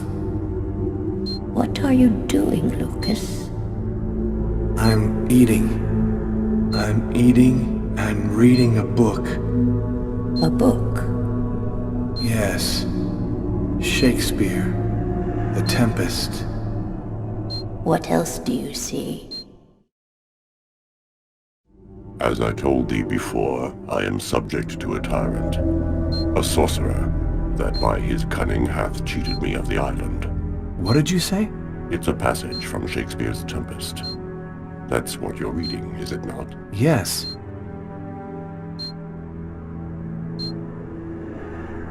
Someone's coming toward me. A man. Who is it? A customer? I don't know. I think so. I can't see his face. And what does he say to you? I don't know. I can't remember. You must concentrate, Lucas. You need to remember. It's one of my favorite books. A shame so few people read Shakespeare these days. Would you mind if I sat down for a moment? It's just that... The man sat down at my table and now the waitress is coming. Sir? A coffee, please. The waitress. It's as if she didn't see the man, like he was invisible. So much has been written about the Tempest, especially concerning the theme of magic. And now, what's happening, Lucas? I don't know. The man gives off a very strange energy. It's hard to describe. Go on, Lucas. What happens after that? Do you believe in the power of magic? No, I don't. Listen, You're wrong. You know there's much more to our universe than can be perceived by the naked eye. Your coffee, sir. Thanks, Kate.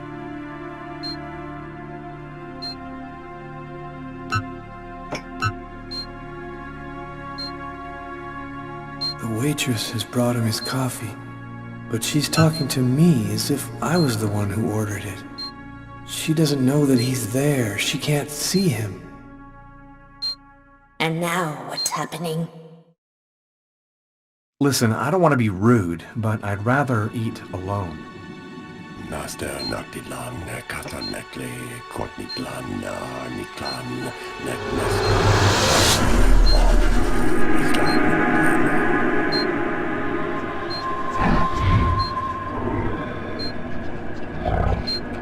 I'm paralyzed. I can't feel my body. I can't move. The man, Lucas. Where is the man? He stood up. He's gone out. He's in my head now. He controls me. Follow the man, Lucas. Hurry. I command you to follow that man closely.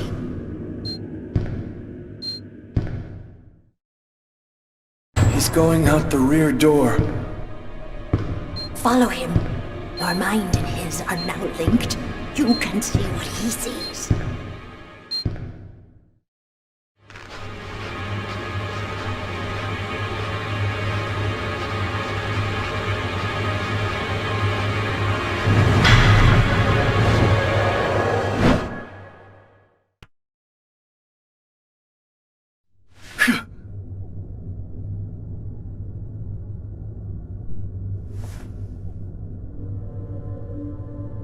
You know who that man was, don't you, Agatha? No, I don't know. I'm not sure who he is. Yes, you do know who he is. You understood it all as soon as you felt the scars on my arms. What do these symbols mean, Agatha? Tell me what that man's done to me. You should go now, Lucas. There's nothing more that I can do for you. You could at least explain what the hell's happening to me. He made me kill a man. I want to know. I need to know. I have to verify certain things. There's nothing more I can tell you today. Come back tomorrow night at the same time. I'll explain more then.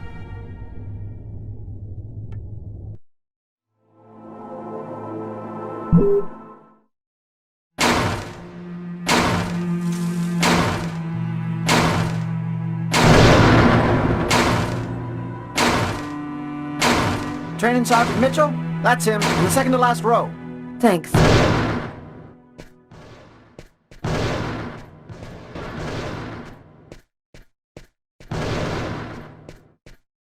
Sergeant Mitchell? Yes? I'm Inspector Carla Valenti. Would you mind if I asked you a few questions concerning one of my investigations? Young lady, I haven't worked in investigations for a long time. I doubt I can be much help. It's concerning an old case, but I'm still looking into it. The Kirsten case? Because you can't locate the file, is that right? Yes, that's right. The file's been classified. How'd you like to do some target practice with me? Sure. Why not?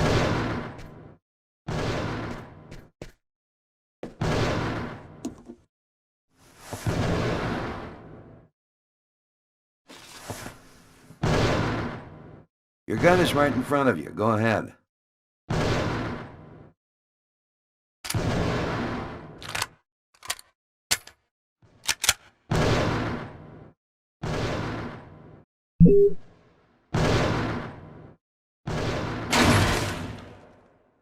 You're a very good shot. I have to say you're a heck of a lot better than most I see around here. So, what do you want to know about the Kirsten case? Well, for instance, what exactly happened? A guy named Kirsten's calmly shopping in his local supermarket. He's in the kitchen accessories aisle when someone picks up a knife and stabs him to death. Did he know his victim? No, at least the investigation never found a connection. Apparently it was temporary insanity. Was the killer apprehended? He didn't move from the spot. We found him sitting on the floor next to the victim, like he was waiting for us, with this blank stare on his face. Any other interesting elements in the case? One more detail. The killer then used the knife to carve some symbols on his own forearms. Very weird stuff. It looked like a snake or a serpent. Maybe he just cracked, lost it for a moment. Some people are like time bombs just waiting to go off. That's the first theory I had, until I saw the coroner's report. Each knife entry cut cleanly into an artery, leading to the heart with perfect accuracy. Precision like that, I mean, the guy had a 1 in a million chance of doing that, even if he'd been a surgeon.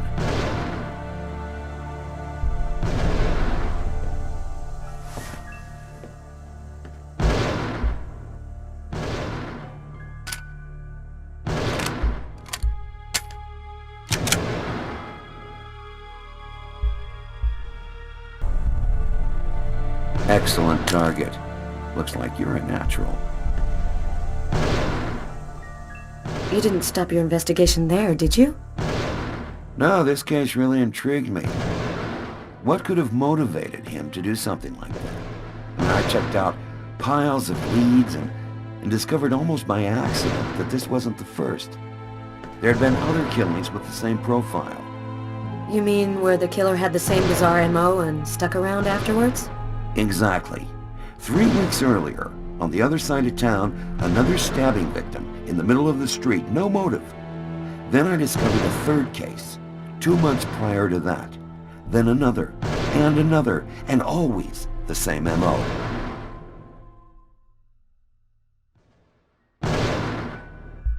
You mean to say the killings are all connected? No idea. All I know is that the murders were basically identical. He slices the arteries leading to the heart, slices them cleanly, and then carves a symbol on his own arms. And your investigation into the supermarket killing. Did it lead anywhere? You should drop this one, Detective.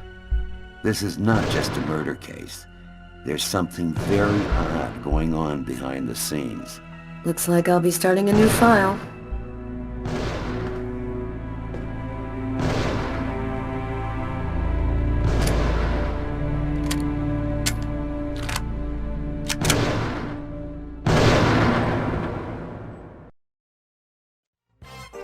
I'd worked good and hard on the investigation, done everything Carla had asked. Now I just wanted to relax and play some b-ball.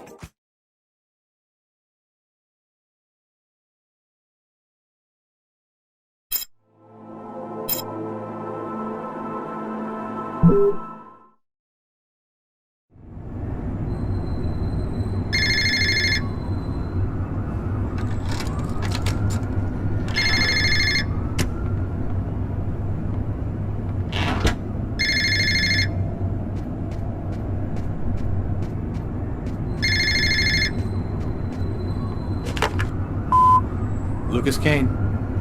Naster Naktidlan, Kastanekli, Kortnitlan, Nitlan, Nestan, Hapanin, Oni, Islan, Ano.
Lucas's terrifying story haunted me all night long. I had to see him, to talk to him. I had to find out what Agatha had told him.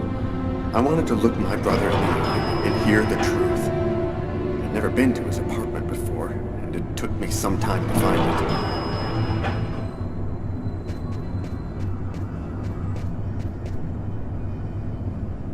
it. Lucas Kane. That's it.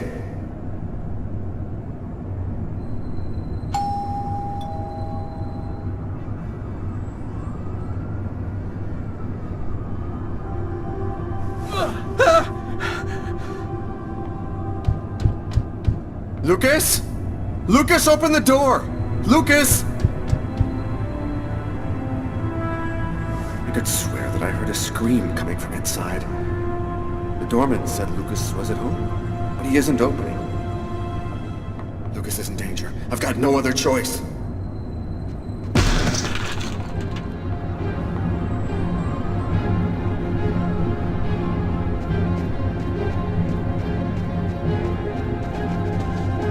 Lucas! Oh my God!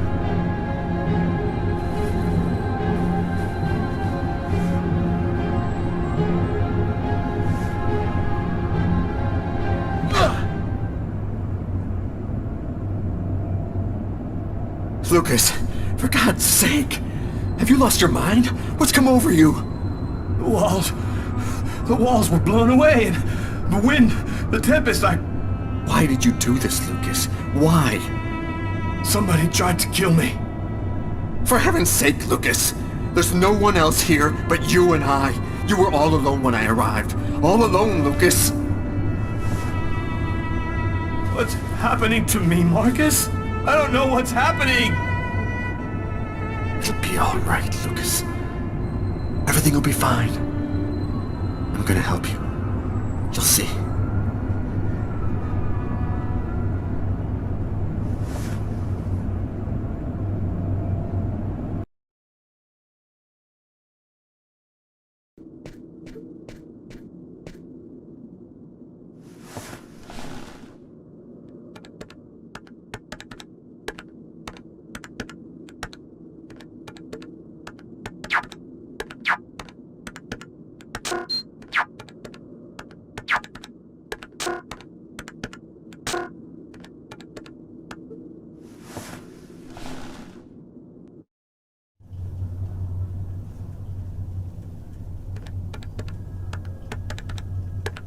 Normally, I don't like leaving Sam home alone, especially now. But this bookmark had me intrigued. I had a gut feeling that I was holding the key that would identify our killer.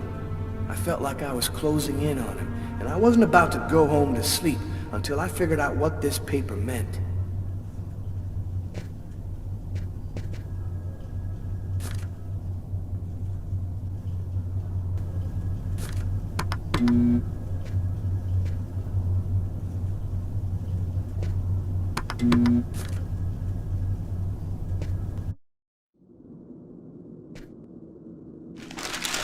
The bookmark we found in the killer's book. Letters and figures. I wonder what it means.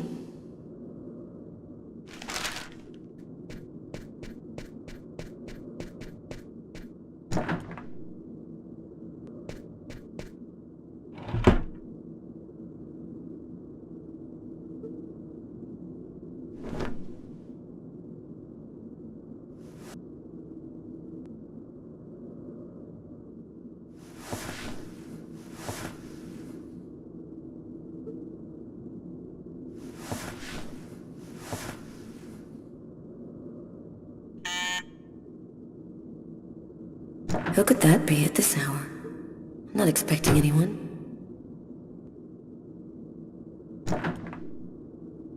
I was feeling kind of bored, and thought as my official friendly neighbor you'd agree to share my boredom. And this excellent bottle of French Chablis. In my capacity as your friendly neighbor, I wouldn't think of refusing your boring invitation, or your excellent wine, Tommy. I imagine that even a die-hard bachelorette like yourself must have some wine glasses around here somewhere. I think I do have some. Somewhere. Sit down, Tommy. I'll find him.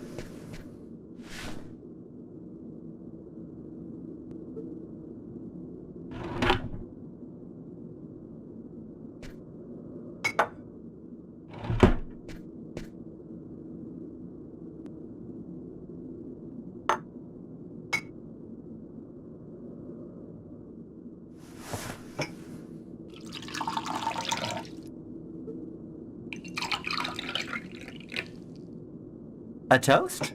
All right. What to? To love. What else? I'll drink to that.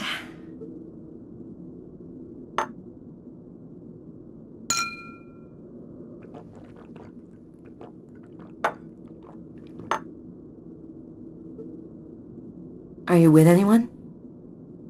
Well, actually, I did meet someone 2 weeks ago.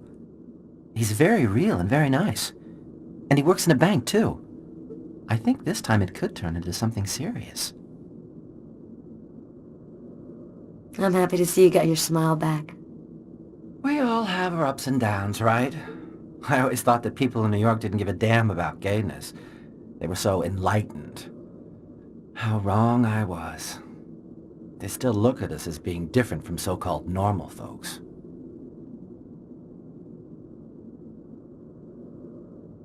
Are you still single? What's a beautiful girl like you waiting for? Go find yourself a nice guy. If there's one thing New York has lots of, it's handsome men. I don't know. I guess the desire's just not there. My last romantic experiences were total disasters. I'm not ready for anything, or anyone just yet. Enough small talk. Look at what I brought. Tarot cards? I'm going to read your future. You mean you know how to use those things? My grandmother was a psychic.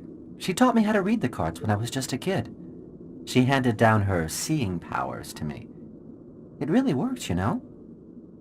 What the cards foretell always come to pass. Let's see if you're going to meet your true soulmate or if you're going to die as a wrinkled old maid. Okay, Mr. Gypsy. Tell me what I'm supposed to do. It's easy. First take the cards and mix them up.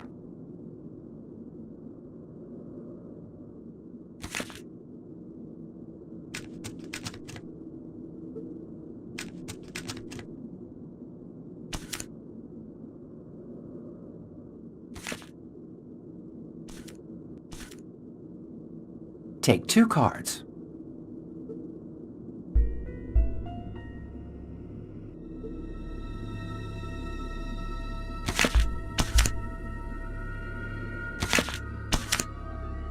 You're not alone. You're following someone and he is disturbing. He hides a heavy secret. Take 2 more cards, please.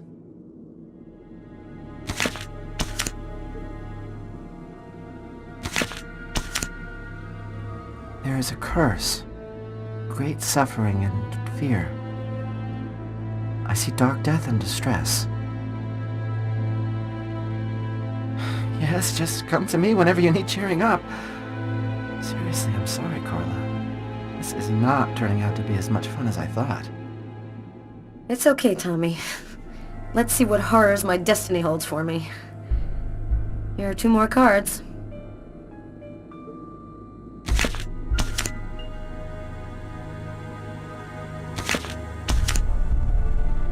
One child, 2 destinies, a path toward life, the other path toward death. Carla, I think we'll stop there. I'm sorry, I don't know what happened. It's the first time I've ever read this sort of thing in the cards. Usually don't express anything like this. Don't apologize, Tommy. It's just a silly game. I never believed in fortune-telling anyway. Well, I've got to get home. It's late. Hey, since when are you interested in investments? Why do you ask me that? You've got a fax here with stock quotes on it. Those are stock quotes? Are you sure? Of course, that's my job, Carla. I read them all day, every day. A list from a bank. Is there any way of knowing which bank issued these? From your fax, no. But normally the original document is printed on watermarked paper, showing a numeric ID code identifying the bank. You have no idea what a huge help you've just been, Tommy. Good night. Good night, Carla.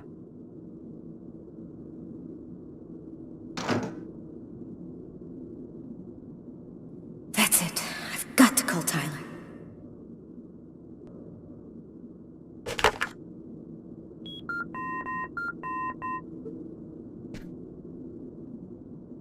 Tyler Miles. It's a list of stock quotes. Our bookmark was printed in a bank. Stock quotes? How'd you figure that out? It'd take too long to explain. Our bookmark is probably on watermarked paper showing the bank's numeric ID. Check the document. Is it printed on watermarked paper? I'll check it out and call you right back.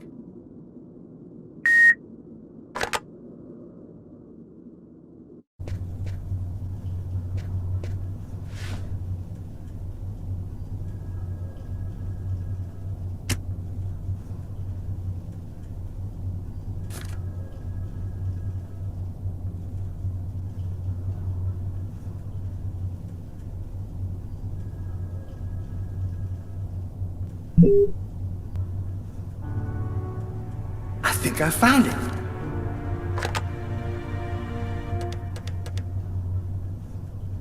Tyler? I've got the code. You should have no trouble identifying which bank it corresponds to. This time we've got our killer. I think I'll pay a little visit to the bank tomorrow. You want me to go? No, I'd rather go myself if you don't mind. I'd like to see what our boy looks like. We'll meet afterwards at the station and compare notes. See you tomorrow, Tyler. Okay, see you then, Carla.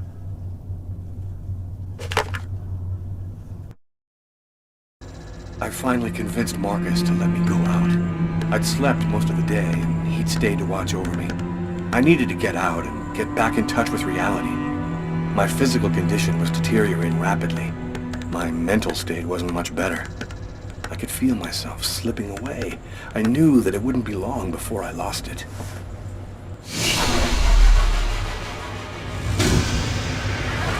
Hello, I'm Detective Carla Valenti, NYPD.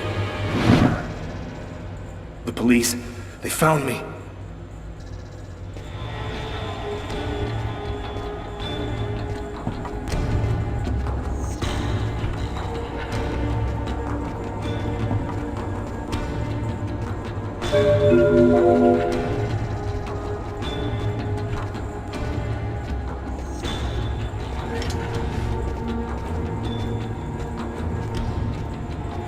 A torn piece of computer paper. I think I must have used it for a bookmark.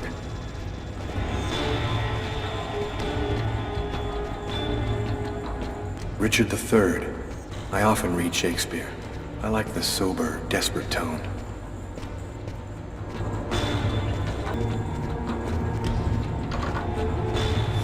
It's too late for me to think about running.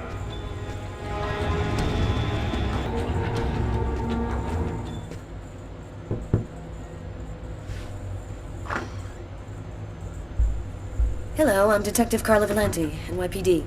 You are Lucas Kane, right? I'd like to ask you a couple of questions. Questions? What about? I'm working on a homicide case, and we have reason to believe that the murderer worked at this bank. What do you want to know? Could you confirm that this list came from here at the bank? Will he say something about the watermark? The paper does come from here. It has our bank ID code and the watermark.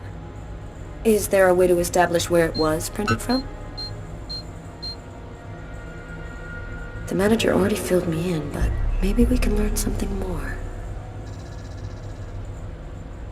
This kind of paper is used by stock buyers to print out their quotes. There's about 100 of them here in the bank.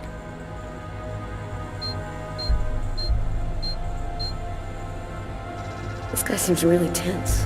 Probably nervous about being questioned by the police.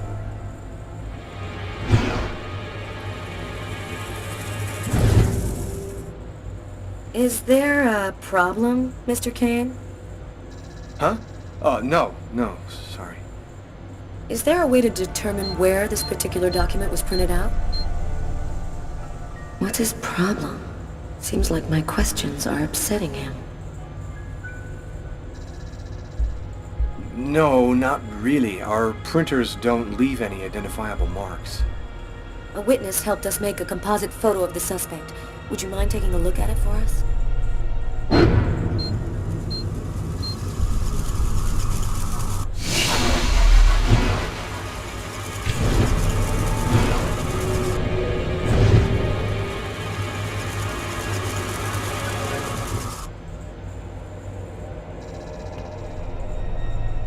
Are you you all right, sir? Yes, I'm fine. I feel tense. I've got to keep cool. This remind you of anyone? Hey, this looks like a lot of people I know. Could even be me. You're right, these composites can be a little vague.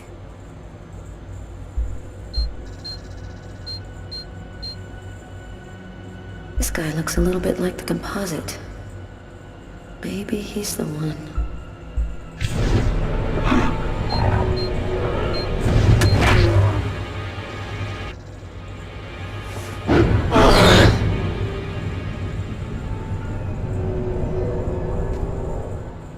Are you sure you're all right?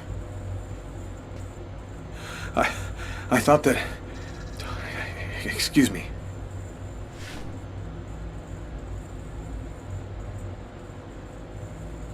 Have you noticed anything unusual here at the bank lately?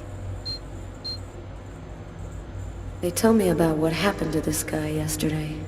I wonder if he's gonna mention it. Yes, well, actually, I'm susceptible to epileptic seizures. They're fairly rare, but they can be violent. In fact, I had one yesterday, and I'm afraid I put on quite a show. But that's about the only unusual thing that's happened here recently.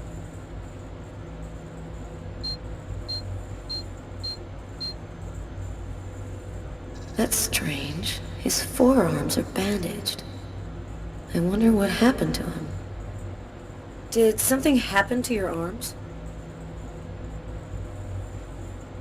Oh, I had a stupid accident doing some home repair work. I guess I'm not much of a Mr. Fix-It guy. Is that you in the picture with the priest? Is he a friend of yours? That priest looks a lot like him. Maybe a member of his family. That's my brother, Marcus.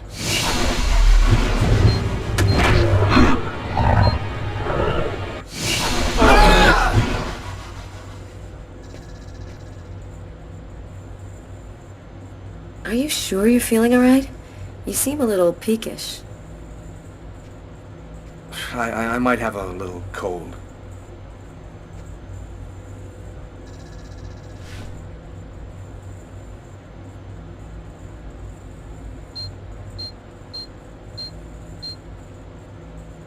He's lying to me. I can smell it.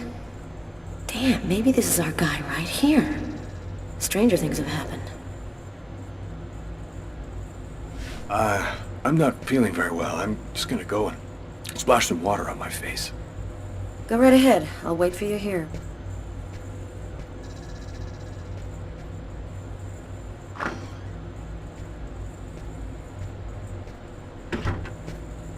He's acting so strangely.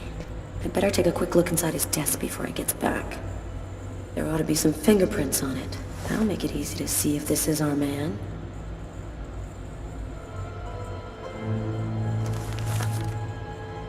A torn piece of computer paper. I'll take that.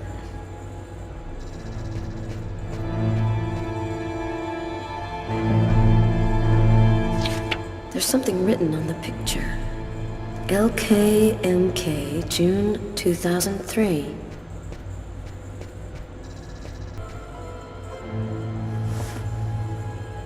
Shakespeare, just like the one in the restaurant. That's worth checking out. I'll just remove it discreetly.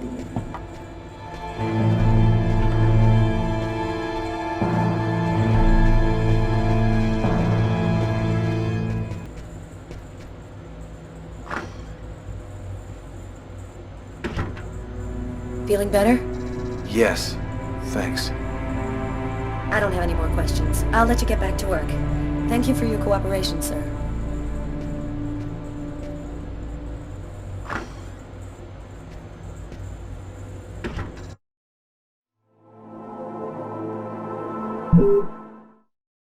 The noose is tightening. The police are closing in on me. They'll be back, and next time, they'll take me in. Agatha was my last chance. She's the only one who seems to understand what's happening to me. I just hope this time she'll give me some answers.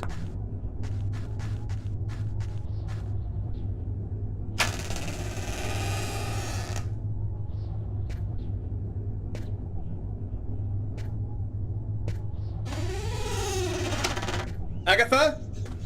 Agatha! It's Lucas!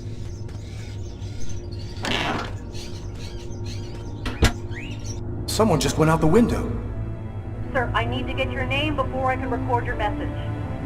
Sir, the police cruiser will be there in just a few minutes. Can you hear me, sir? Agatha.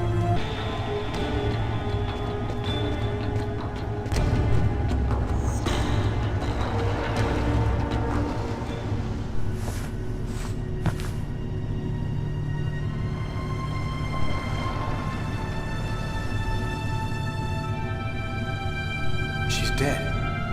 They killed her. She was the only one who could help me, the only one who knew.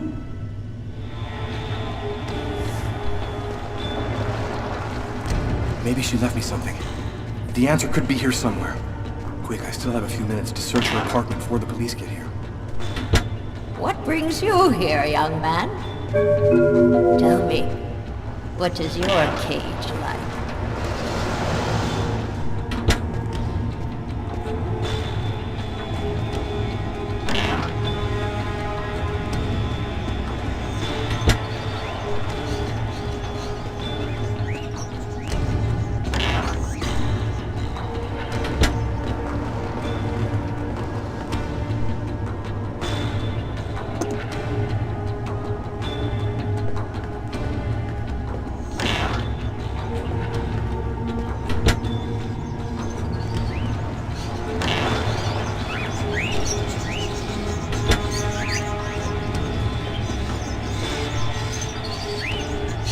Hey, there's a piece of paper in this cage.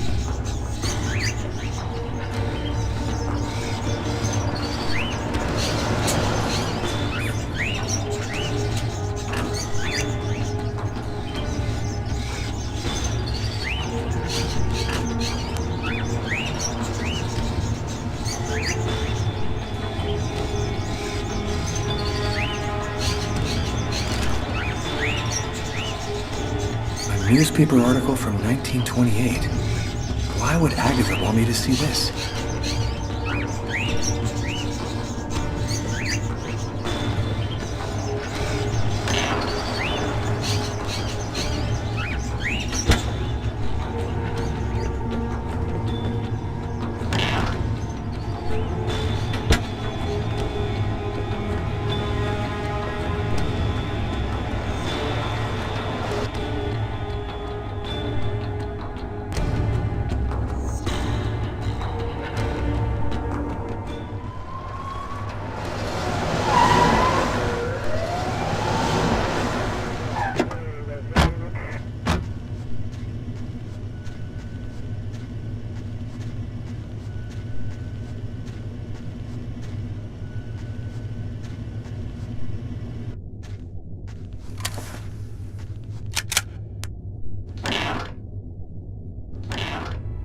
New York Police, anybody there?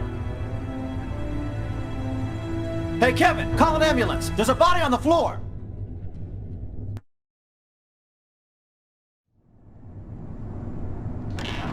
What's up? Anybody home? Tyler? I didn't expect you so soon. Be a good boy and preheat the oven. Oh, and pour us a couple of glasses of champagne from the fridge. I'll be out in a minute.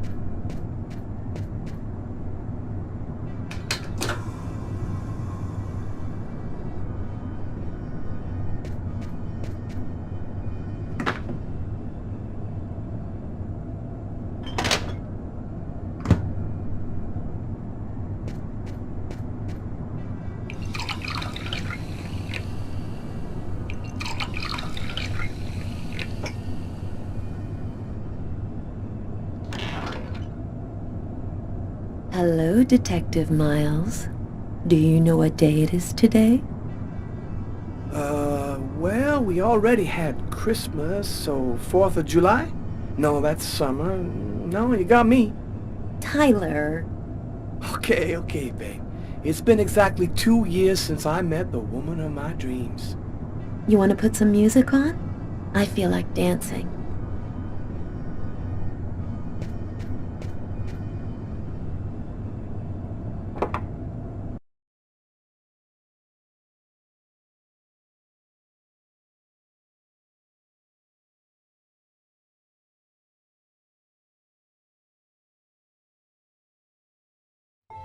Now I had all the pieces of the puzzle.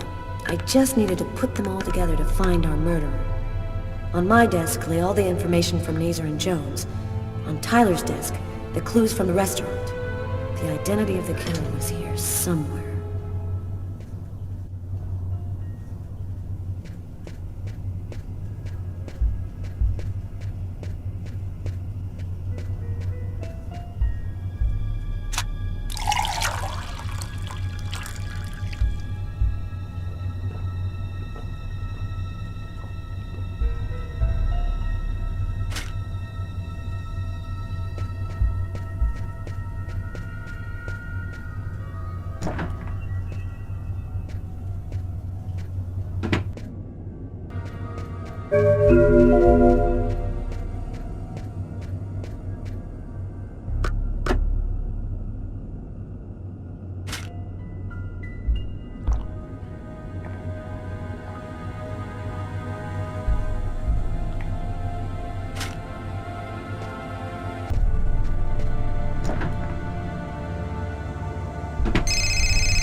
Detective Valenti.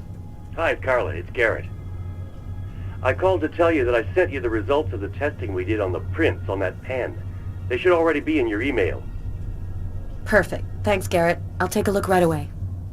The taxi company should have sent you a list of taxi destinations from the same street as the diner the night of the murder. It should be on the fax in your office. Thanks. Bye, Garrett. Bye, Carla.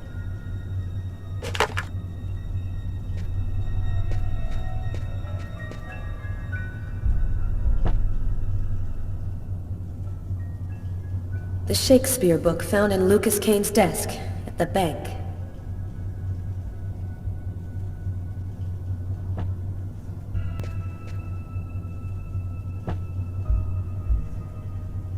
The Shakespeare book found at the suspect's table in the diner. The two books are from the same collection and have the same dedication. They obviously belong to the same person. I've got my first link.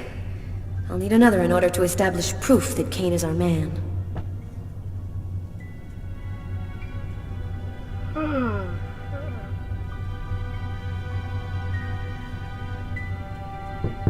Come in. Hi, Carla. I saw the light was on, so I thought I'd, come in and say hello. Nice to see you, Martin. It's calmer here at night. It helps me think a little clearer. Carla, this has been bothering me for a while. I need to talk to you. You see, I saw the killer from the restaurant. He saved a kid who was drowning in Central Park. The kid would have died without him. I was there when it happened. And it's stupid, but I just couldn't bring myself to arrest him after that. I just figured he'd earned a break. I'm really sorry. Oh, don't feel too bad about it, Martin. I might have done the same thing in your place. I'll be around for at least another hour. Damn reports to type up.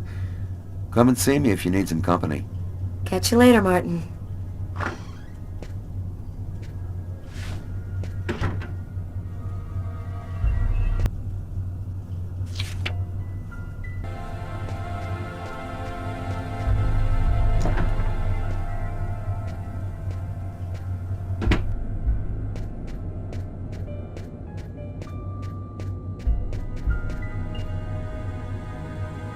Take a look at this. Ever seen this guy before? That's him. That's the guy from the restaurant. Are you sure, Martin? Positive. This time, there's no reasonable doubt. Lucas Kane is the restaurant killer. I've got to tell Tyler right away.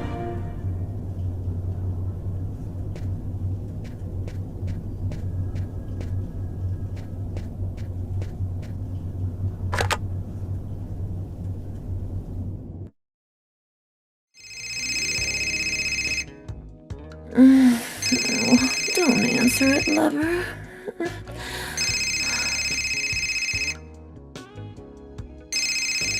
Sorry, babe. I need to answer it. It might be important. Tyler, no!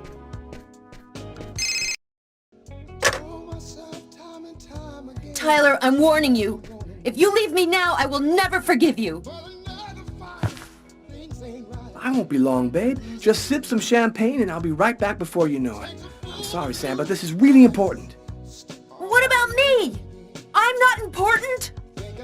Tyler!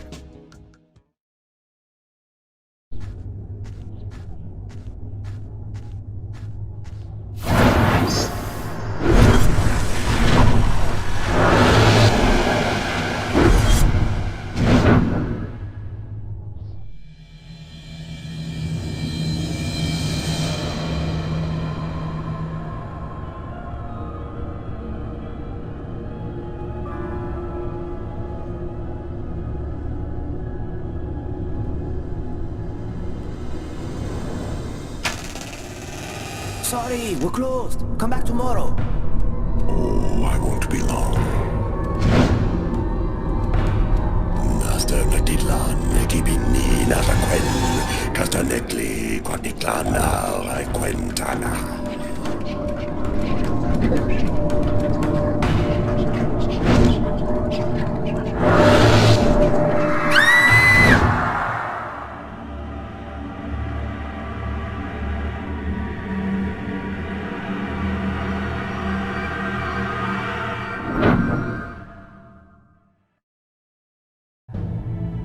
Finally put all of the pieces together. All that's left is to arrest the killer. Captain Jones has given us everything we asked for. There's no chance of him escaping. Okay, this is it. Everybody in position. Copy that.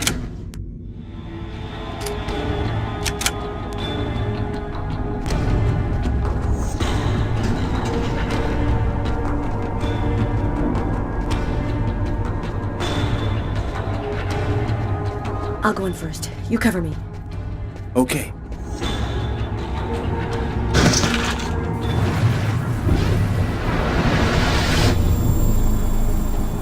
Damn, what the hell is this?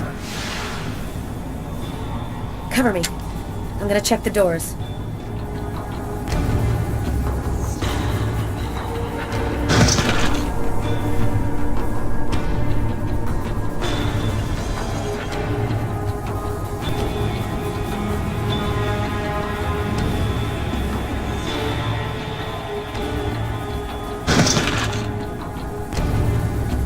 Missed him.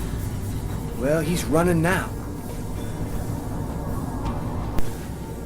He's running across the street. What should I do, Carla? Stop him. We're coming. Copy that.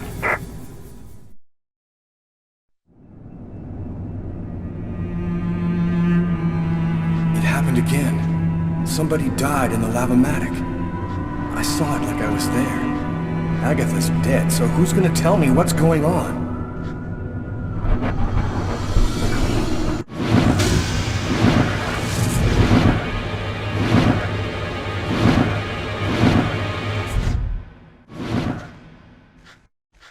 Put your hands in the air! Damn, the police. They already found me. I'll spend the rest of my days rotting in prison, and I'll never find out what really happened. No, it's not gonna happen like that.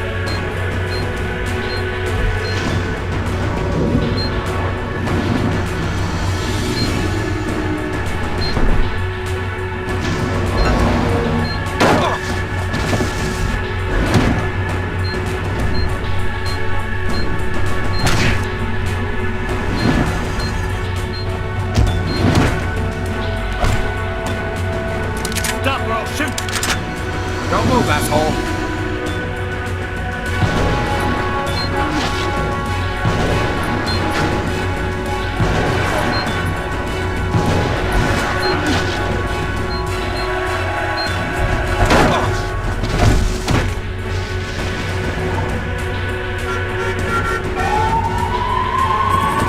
New York police. Don't move!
you see what that guy just did?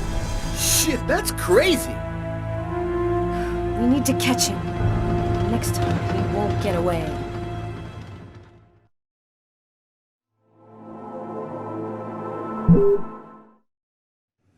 Five men in the hospital, 4 wrecked squad cars, a helicopter that just missed blowing up in our faces. Meanwhile, the killer takes a nice quiet ride on the subway. I hope there's a good explanation for all this.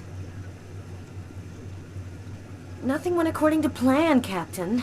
The operation was set up by the book and everybody did their jobs, but Kane displayed some abnormal abilities. Just what are you trying to tell me here? That this guy is Superman? That's your excuse? And you seriously expect me to buy that crap? Captain, we're not amateurs. If this guy was a tourist, we would have cuffed him and stuffed him in no time. We underestimated him. He's a lot more dangerous than we thought. I don't give a crap about your two-bit excuses. When the press finds out that Kane slipped through our fingers, they're gonna make me a laughingstock, and the mayor's gonna come looking for my head. Now what is the plan, people? Are you on his trail? Kane's photo will be in every squad car, train station, and airport. We're going over every inch of his apartment and interrogating his associates. He can't stay hidden forever. I want every available man on Kane's ass right now. I want him locked up tight in 48 hours or less. You understand me? I want this nut job behind bars before he decides to cut somebody else. Now get out of here! Carla, I've been looking for you. We found some of Kane's prints in an apartment where we found the dead body of an old lady. And that's not all. There was a double murder last night in a lavomatic. One of the 2 victims was killed by knife blows to the heart. Garrett's already there. He's waiting for you.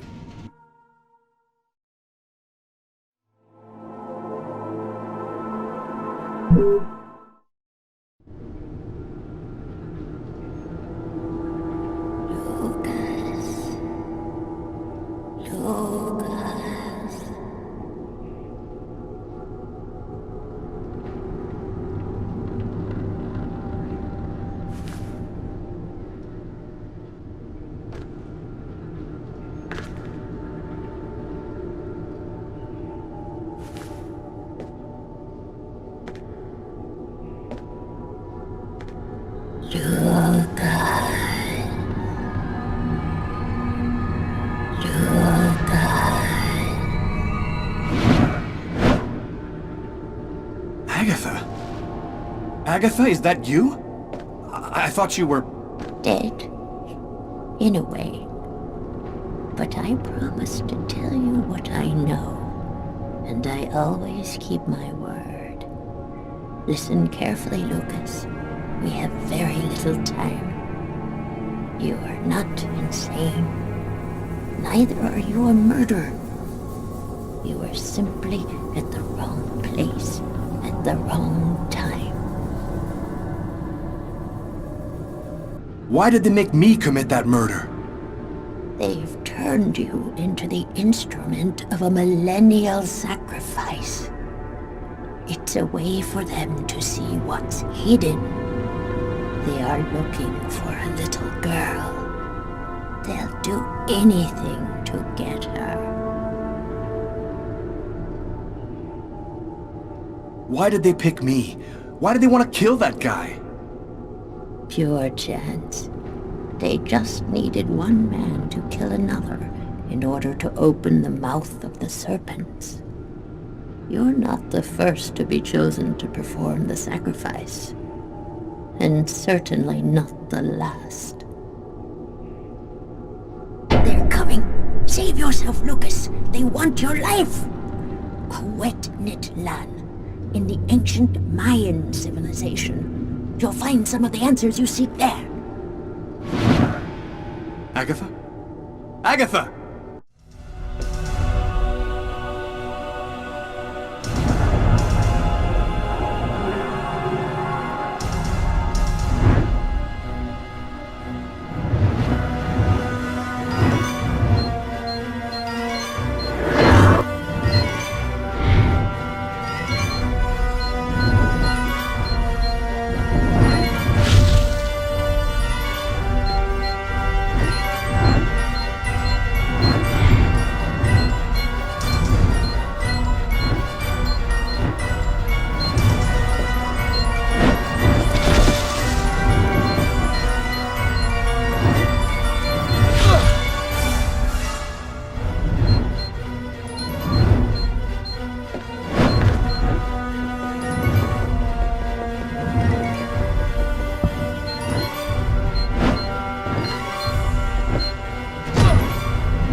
Lucas, wake up! What are you doing here? What happened? The police found me. I managed to get away. I walked all night. I didn't have anywhere else to go, so I came here. My God. This time you really have to go to the police, Lucas. There is no other solution. I'm not turning myself in until I understand what happened. Something strange is happening to me, Marcus. Since the murder, I find I can do abnormal things. I see visions of certain events before they happen. Sometimes I can even hear what people are thinking. And my body has become much stronger and faster. Nobody has powers like that. You're not turning into a Superman, Lucas. I saw Agatha again. Here, just a while ago. She's dead, but she had some things to tell me. I think she wants to help me. Agatha is dead? Are you telling me that you... No, I didn't kill Agatha, Marcus. She was dead by the time I got there. But you're saying that you talked to a dead person? None of this makes any sense. So what are you going to do? You can't stay here. The police will certainly come to question me, and probably place me under surveillance. I have to find some place to hide. I'm a fugitive. My description will go out everywhere. At least now I know that there is an explanation. I need to find the people who are behind all of this. Be careful, Lucas. They'll kill you if they get the chance. Nothing could be worse than what I see in my visions. Agatha talked about the Mayans. It's vague, but it's all I've got to go on. I've got to find a place to hide while I figure this out. There's only one person who can help me. -5 degrees Fahrenheit. Every day it got a little colder. The whole city seemed to be numbed by the snow and ice. But nobody was worried about it, yet.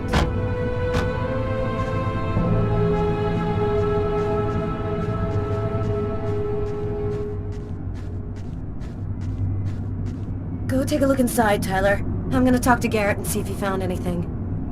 Cool with me. I can't even think out here in this damn cold.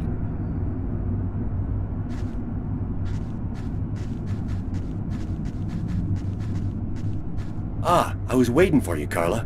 So, what happened here? The guy who runs the Lavomatic found the bodies around 5 o'clock this morning when he came to open up. When he tried to get in, it seemed like the door was blocked from the inside. He saw the 2 bodies through a window and called the cops. What do we know about the victims? The man was called Jose Lopez. He works here and was supposed to close up last night. The woman's name was Anita Martinez. She did her laundry here on a regular basis. Do you think there's a link to Kane? The woman died from 3 knife wounds to the heart area. It happened in a public place and with no apparent motive. Sound like Kane to you? Thanks, Garrett.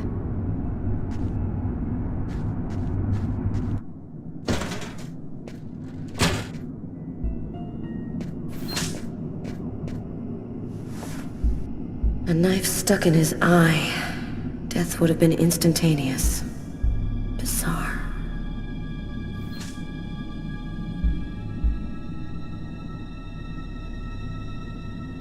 His wrists are all cut up. Looks like some kind of symbol carved on them.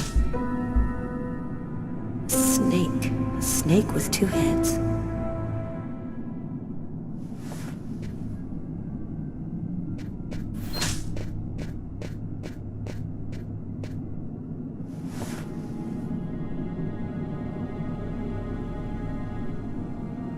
Did you notice this blood over here? Yeah, I saw that. What do you think it means? That the murderer was bleeding before he stabbed his victim. Just like in the toilets of the restaurant.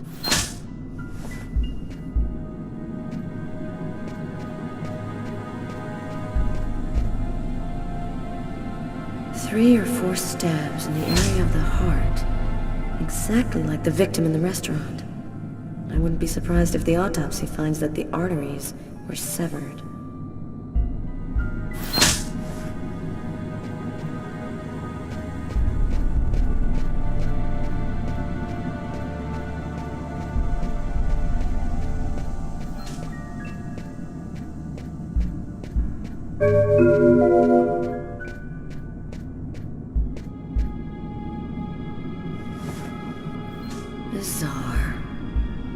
is there blood here? Is this where he cut up his own forearms? Kane left some blood in the toilets, too. Did Kane cut his arms up, too?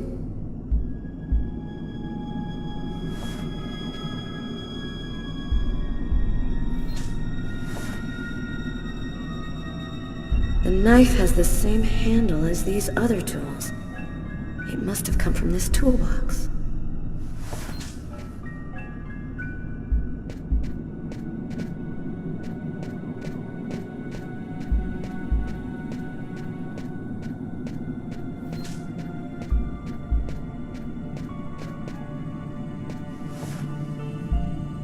Poor girl, she was stabbed from the front. She found out who her killer was at the very last moment.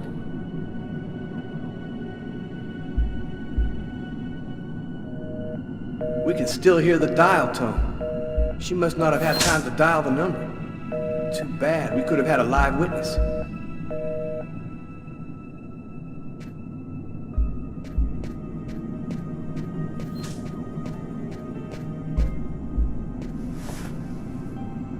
Knife is stuck in his eye. Damn, that's gotta hurt.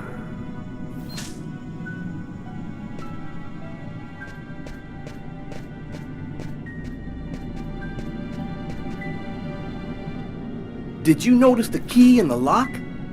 Yeah, I saw that. There's no other way into this place. How did the killer get out? Doesn't make any sense. Let's go. I've seen enough. What are we supposed to think about this murder?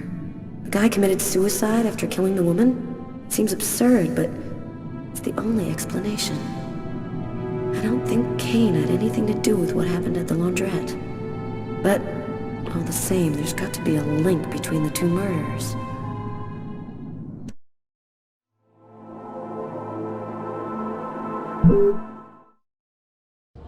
I had nowhere to go. I was exhausted. I felt like I was gonna die, either from the cold or from hunger. I hoped that I could rest for a couple of hours at Tiffany's place, get my energy back, and figure out what to do next. I'd only been to her new apartment once before. I only had a vague memory of exactly where it was, but I was sure that this was the street.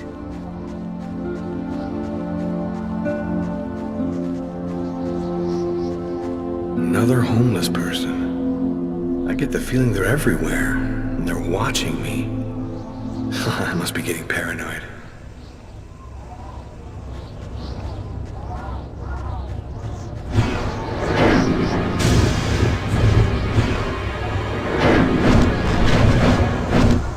The police. They're watching Tiffany's apartment, of course. They assumed that I'd show up here looking for a place to hide. I have to find another way in.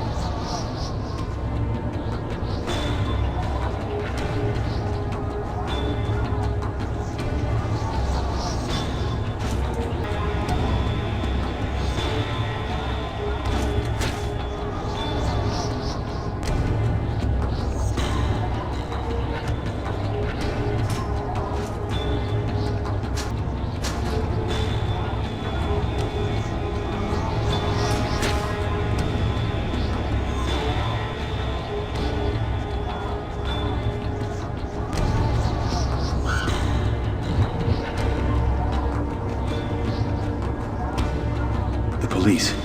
There must be some way to get around.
window leads to Tiffany's apartment. If only I could find a way to open it.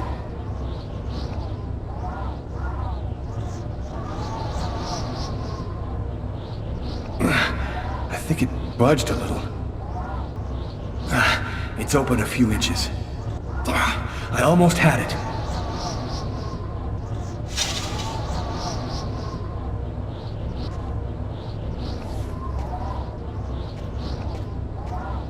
I wasn't too proud about breaking into Tiffany's apartment like a common criminal, but I had no choice. I hadn't eaten in almost a day. I was starting to feel weak and tired.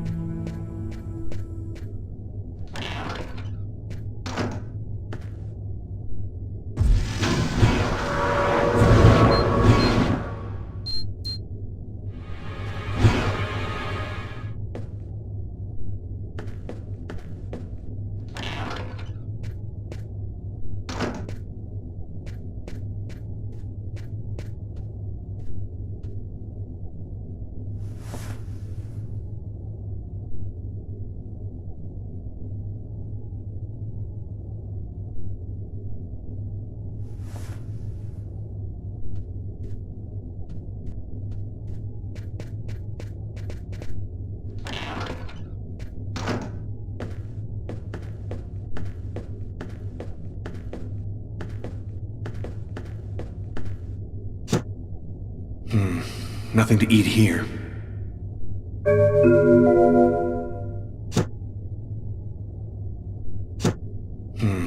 Nothing to eat here.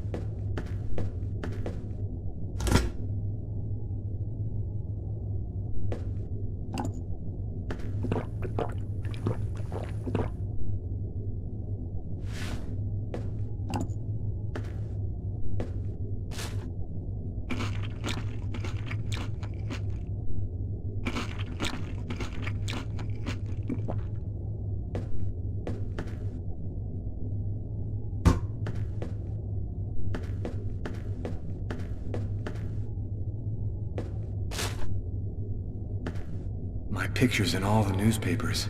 I can be identified by just about anyone in the street now. I'm going to have to be very careful.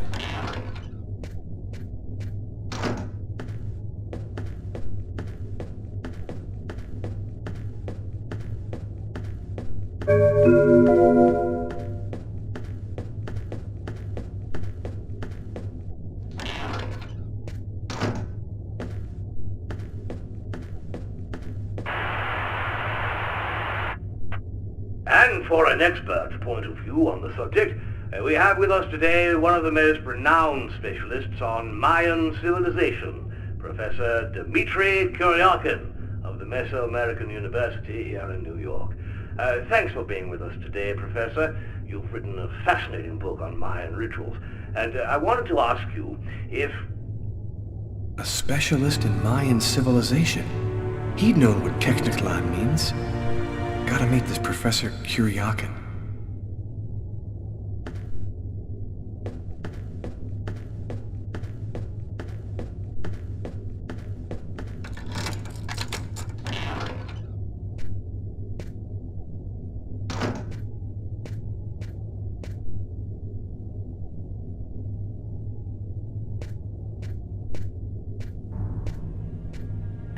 You scared me. What are you doing here? The police are looking for me. I needed a place to hide for a few hours. Lucas, what happened to you? The papers are saying that you killed several people. Is it true? The whole thing is very complicated. All I can tell you is that I am not a murderer. I love you, Lucas. I don't want to lose you.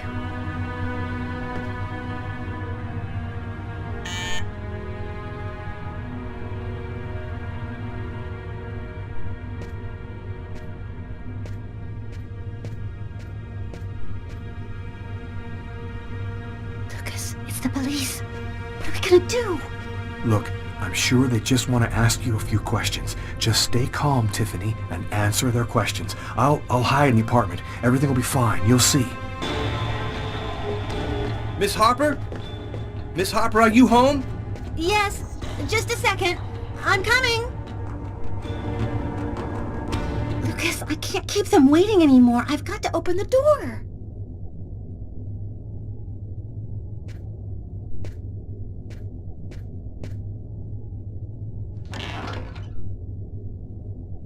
Miss Harper? Yes?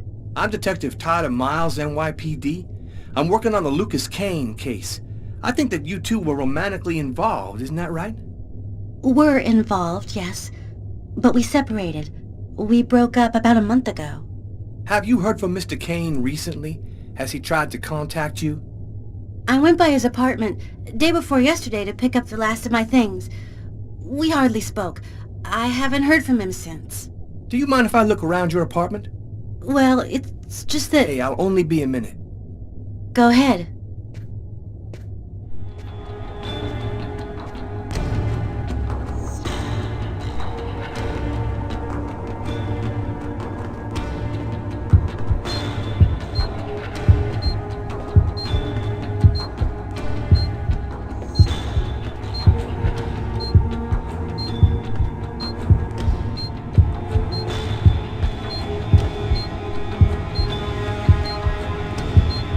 Doing a little redecorating? Yes, the apartment wasn't in very good shape, so I've been painting it.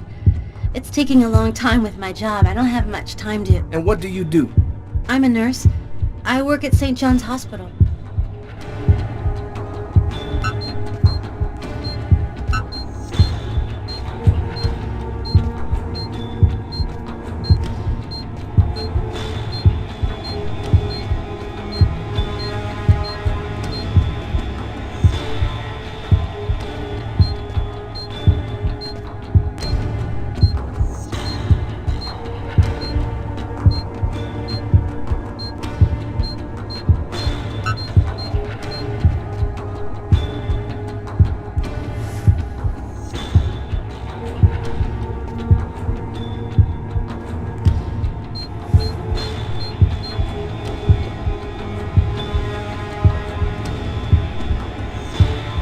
Thank you for your cooperation, miss. If Kane does try to recontact you, please call me right away. Here's my card.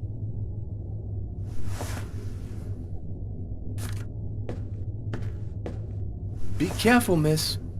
Kane's a very dangerous man.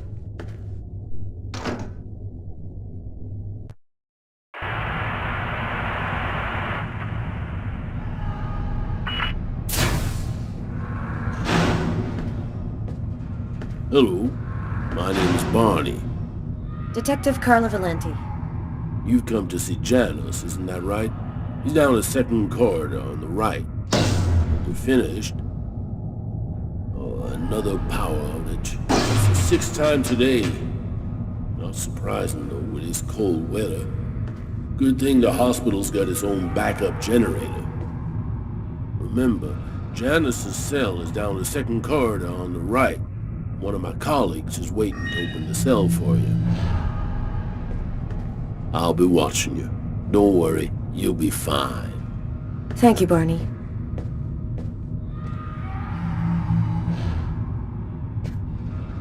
I wasn't sure exactly what I expected to find out by coming here.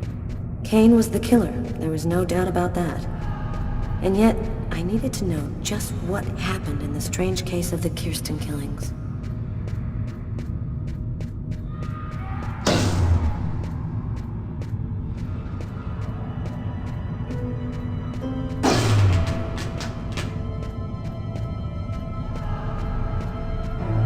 Hello, detectives. I'll wait for you here. Perfect, thanks.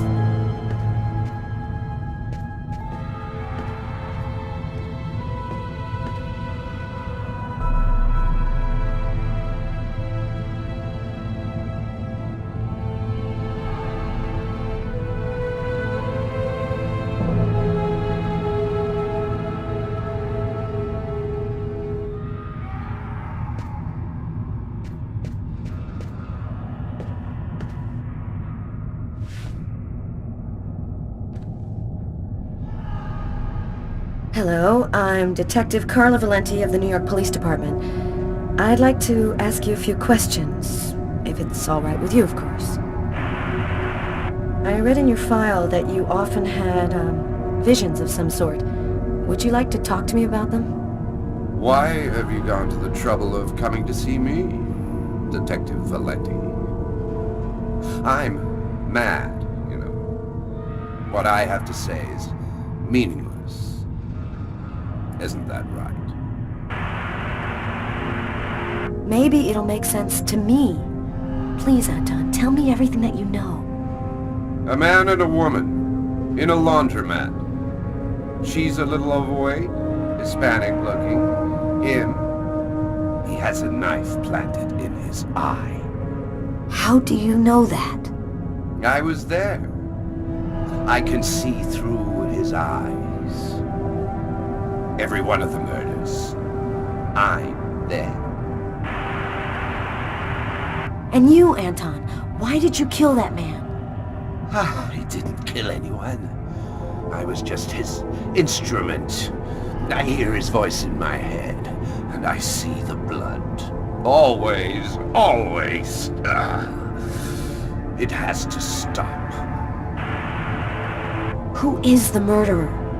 Nobody knows. Nobody sees him. He leaves no trace in people's memories. But I know he exists. He's among us, invisible. He's everywhere. There have been other identical murders, haven't there? The killings won't stop until they've found the little girl. Why? Why are they killing? Oh, the world's not what you think it is. The Orange Clan are secretly running everything. They're watching us, listening to us all of the time. They record what you say. They know what you're doing each second of the day. They're everywhere. How is this connected to the murders? They want ultimate power. They want the answer to the question of life. They want to be eternal. I have to go now, Anton. Thank you for your help. It's already too late. We're all gonna die from the cold. It'll be the dawn of a new race. The end of humanity. The end of humanity.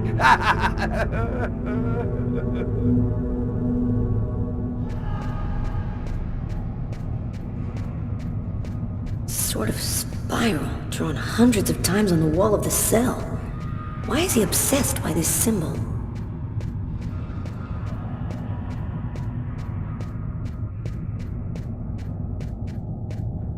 Everything go all right? I'll walk you to the... Damn it! This time it looks serious. It looks to me like our backup electrical generator hasn't kicked in. It'll come on. Sometimes it takes a minute. We'll wait here in the meantime. What was that noise? Oh shit. The cell doors. All of the cell doors have been opened. The electrical outage must have screwed up the autolock system. What? You mean the patients are free to leave their cells and nothing... Wait. Don't move. Don't make any noise. We don't want them to locate us here. Just keep cool, and we'll wait for the lights to come on. Relax. Stay close to me.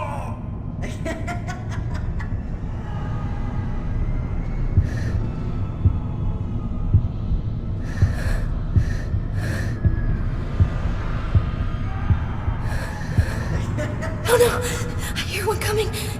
He's getting so close! Please, Carla, don't move! Hold your breath. He's going away. I can keep moving.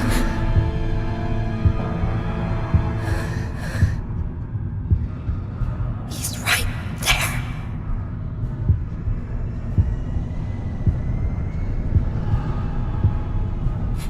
He's going away. I can keep moving.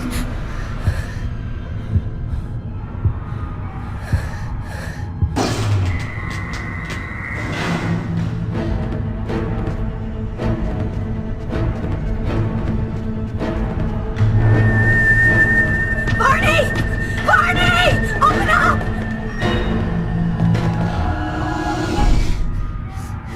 Thank God you made it out.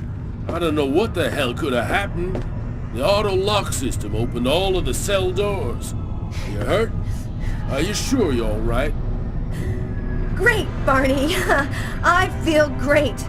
I love playing hide-and-seek in the dark with a pack of psychopathic killers.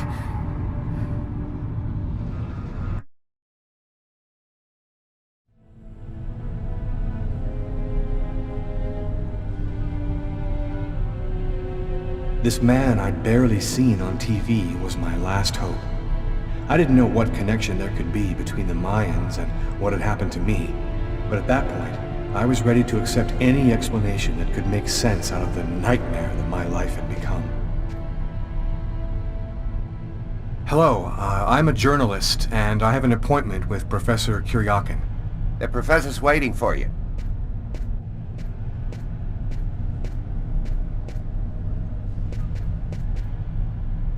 Polychrome tripod seat. Origin, Mexico.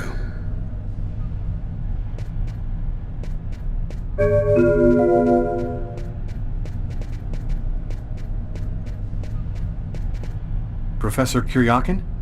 Yes? My name's John Cunningham. We spoke on the phone. I'm a journalist, and I'm gathering information for an article I'm writing about the Mayan religion.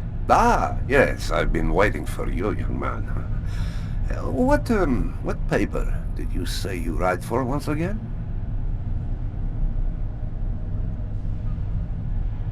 In fact, I'm a freelance journalist. I write articles and sell them to whoever wants to publish them. It's curious, but your face seems familiar to me. Have we met somewhere before? Yeah, I get that a lot. I guess I must have one of those boring faces everybody sees everywhere. Well then, let's have a go at it. Where would you like to start? Can you tell me anything about Cuecnitlan? Of course. Come, I'll introduce you.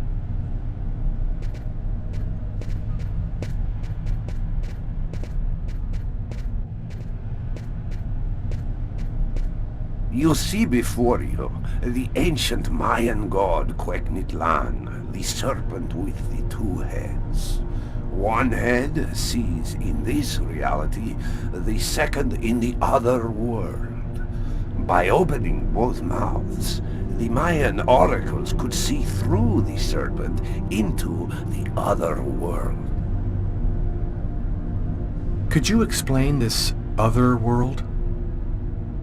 Oh, the world beyond our own, the kingdom of the gods and the dead. The Mayans believed that human sacrifices allowed them to hear the voices of the deceased and see into the future. Tell me, how did the sacrificial ceremony work? Come, I'll show you.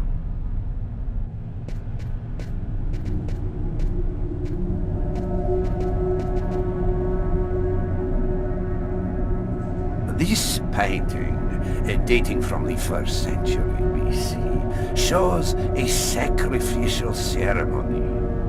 The victim's agony must have lasted quite some time. The priority being to keep the mouths open as long as possible. The victim was stabbed 3 times, each wound cutting a pulmonary artery leading to the heart. The Oracle is not the one stabbing the victim? Oh, the Oracle must never soil himself with the blood of another.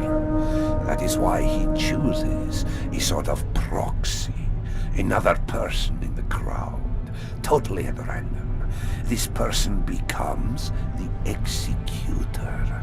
The Oracle takes complete control of the executor, manipulating him from a distance. What happened to the executor after the sacrifice? He went mad and committed suicide after accomplishing his part of the ritual. A Mayan sacrifice. That's what it was. You aren't a journalist, are you? Who are you? My name is Lucas Kane. The police are looking for me about a murder that I did not commit, but I was the executor. You're a murderer? I'm innocent. I stabbed someone I'd never seen before 3 times, cutting his arteries, just like you described. Do you mean to say that there is a Mayan oracle still living today? But that's completely impossible. Have you ever seen this symbol before? Oh, it's the symbol of Quegnitlan. The executors cut this into their own forearms before accomplishing the sacrifice. So, it is true. My God, the Codex was right. The Codex? What are you talking about, Professor? You can't stay here. Your picture is in the paper that the security guard is reading. He's sure to recognize you. Come, let's leave here, and I'll tell you all about it.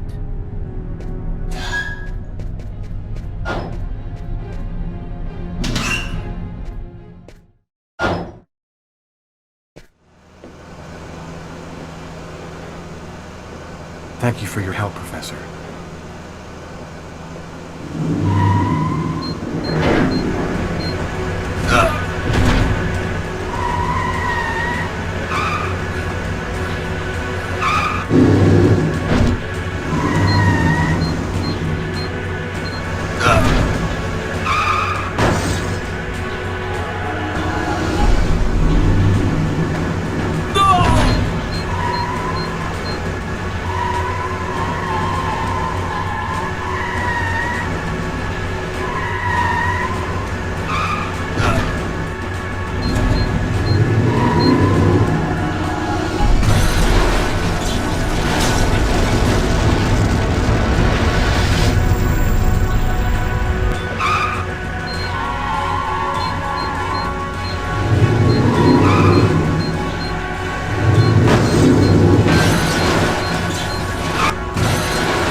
Professor!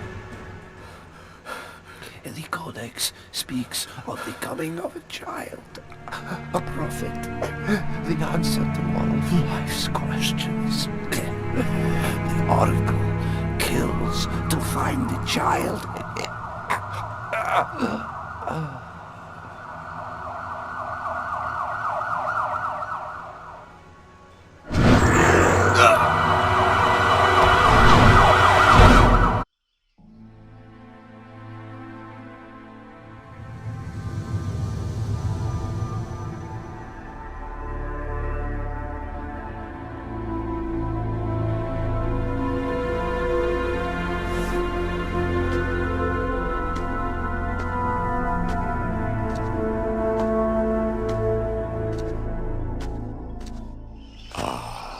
There you are. I've been looking forward to meeting you.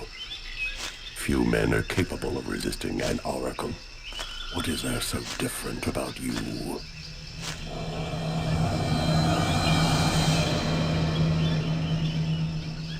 The chroma. You have the chroma. So that explains it.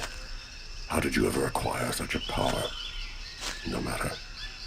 What matters is, the time has come for you to die. The chroma? What does that mean? The force that created the universe. The origin of everything. It gives extraordinary powers to those who possess it. Why do I have to die? I pose no threat to you. The sacrifice has created a link between our souls. Each time that I look through the serpent, you see what I see. The only way to break the link is for one of us to die. Enough talk. Other matters await my attention. We will see each other again. In the other world. Gibin Tina Quendane.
Agatha? But how... Listen closely, Lucas. Those who employ the Oracle are searching for a little girl, a perfectly pure soul that's never been incarnated. Her coming was foretold by the most ancient prophecy in human history. She's the one you see in your dreams. You must find her before the Oracle does and put her someplace safe. Hurry, there isn't much time and they are already back on your trail.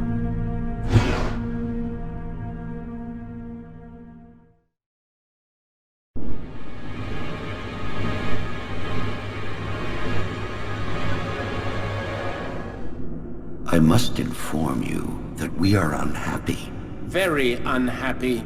He has escaped you again. First in the museum lot. A big mistake, the museum lot. And then in the wave. What's worse, you showed yourself openly to him. And all for nothing. It's just... I was unaware of certain factors, my lords. Which factors? He possesses the chroma. That's impossible. Idiocy. How could he possess the chroma? I know not, but it is a certainty that he does. This is how he resisted my psychic attacks and successfully evaded the police. This could force us to change our plans. This is serious. Very serious. That is not all. Someone has intervened. What do you mean? While you were with him in the wave? Yes, my lord. Someone brushed aside all of my attacks on Kane and protected him. It was not one of ours. Certainly not. No. I think it was something else. Its chroma was... different. Another clan? That's impossible. Only we are left. We have a rival. Who searches for the Indigo child as we do. They must not find the child. That would be a catastrophe. A disaster. Kane is on their side. Unless they are just using him. He is the key. He sees through our eyes. He must not find the child. You must deal with this problem. Definitively. I have already taken measures. He will be definitively dealt with. And soon. Do not disappoint us. You may leave us.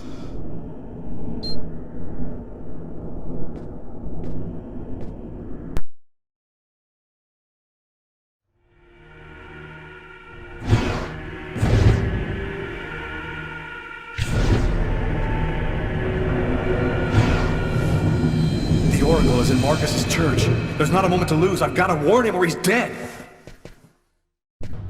We should wait, Carla. Backup will be here any minute now. No way. This time I'm gonna get him. That desk guy swore to us that he was in his room, and he's not gonna get away. I hope that guy didn't screw up when he said he recognized Kane's photo from the papers. He looked so blind he wouldn't recognize his own mother in a phone booth. We'll find the answer in room 369.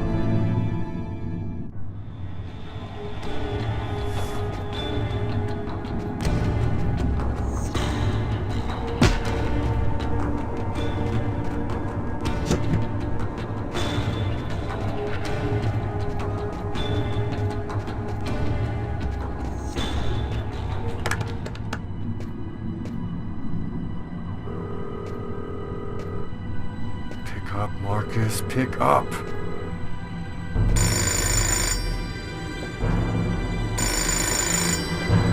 Hello, my son. I'll be with you in just a minute. I just need to answer the telephone.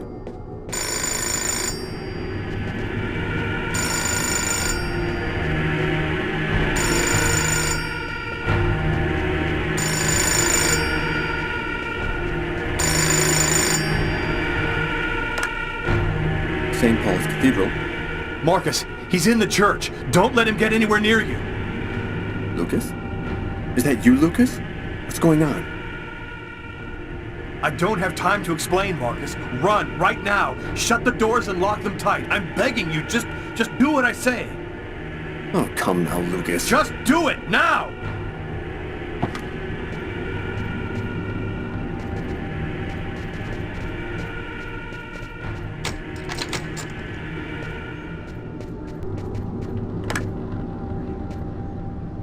All right, I'm locked in. Now, can you explain what's going on? Call the police, and don't come out until they get there.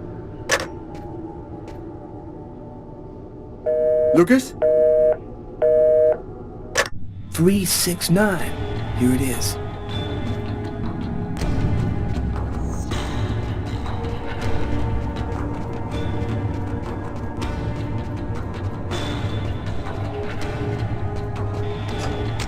Tyler, it was the wrong room.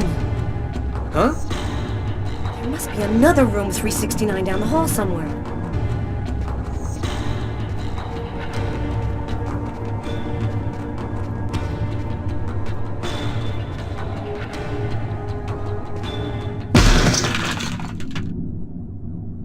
I think the bird has flown the coop. I'm gonna find him, Tyler. I promise you. Come on, let's go.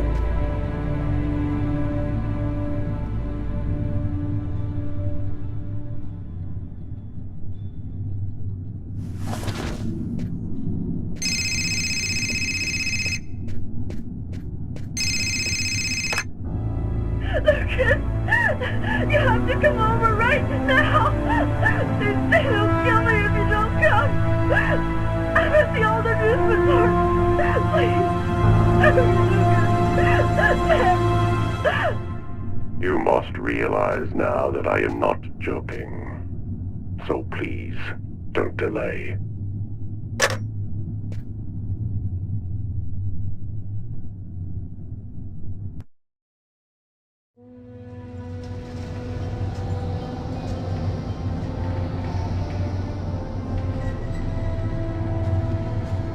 I'm moving towards my death. Everything that I've been through since the second I entered that diner, all of it was leading me to this moment. I was tired of fighting, running and hiding all the time. I was losing anyway.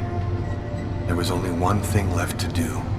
Try to save Tiffany's life. And after that, I decided not to fight my destiny anymore. Lucas! Lucas, help me! Tiffany, she's at the top of the roller coaster.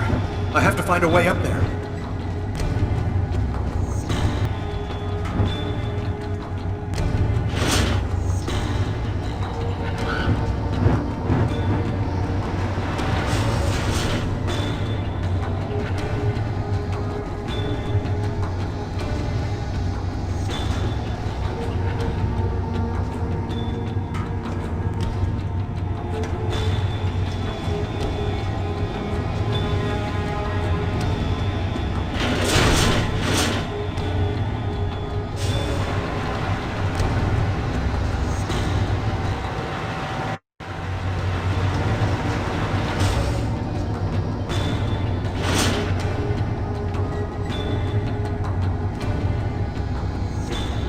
Go away, Lucas!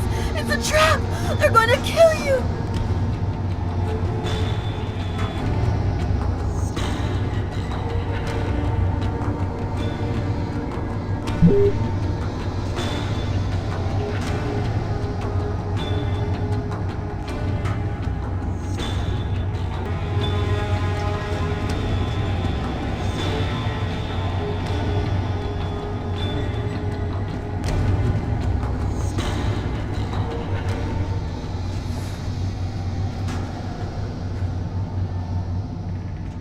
Enjoy your ride to the other world.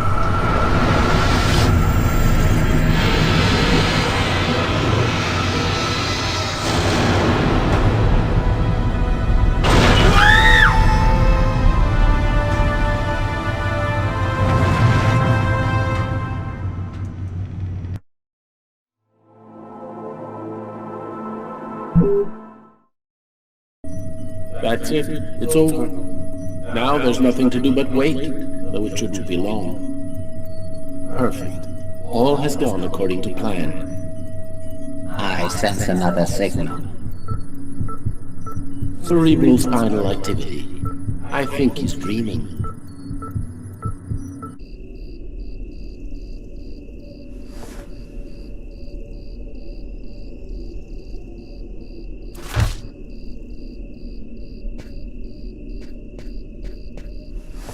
Wake up, Marcus, it's time. Hurry up, we don't have much time. Are you sure you want to go, Lucas? It could be dangerous. We have to go in there ready for anything, Marcus, right? Maybe there'll be an alien spaceship inside, or the tomb of an ancient king and all of his treasure. Or a giant frozen dinosaur? And what if it's a secret weapon to take over the world? Come on, let's hurry. The hangar's gonna be well guarded. We better get going if we don't want Mom and Dad to catch us.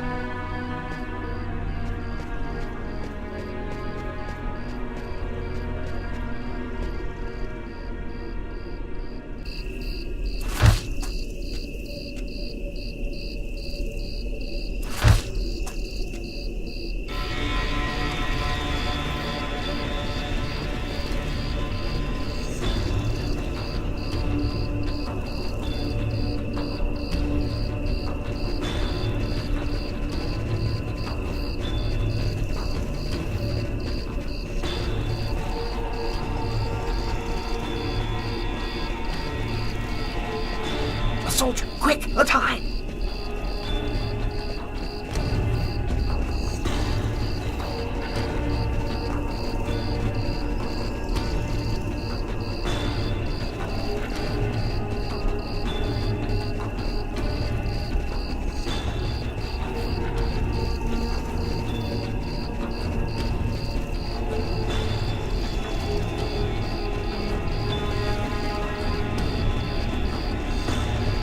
Go any further. That soldier's blocking the way. One of us should sneak around the back and find a way to avoid him.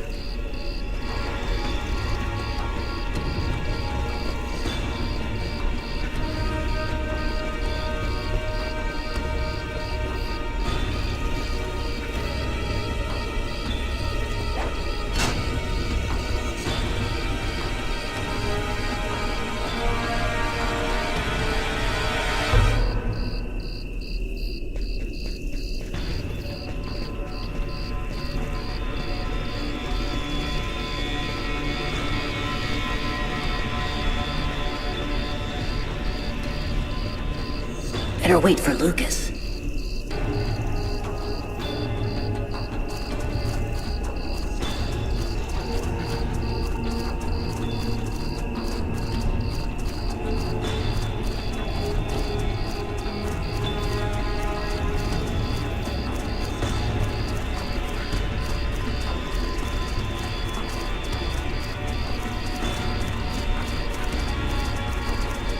Now what?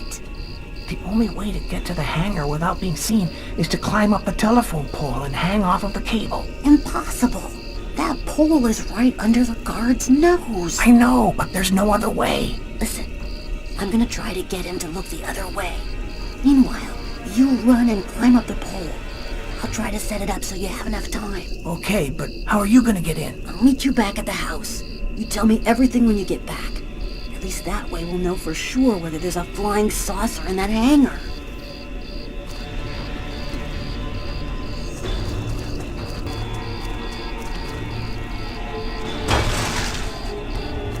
It's all up to you, Lucas.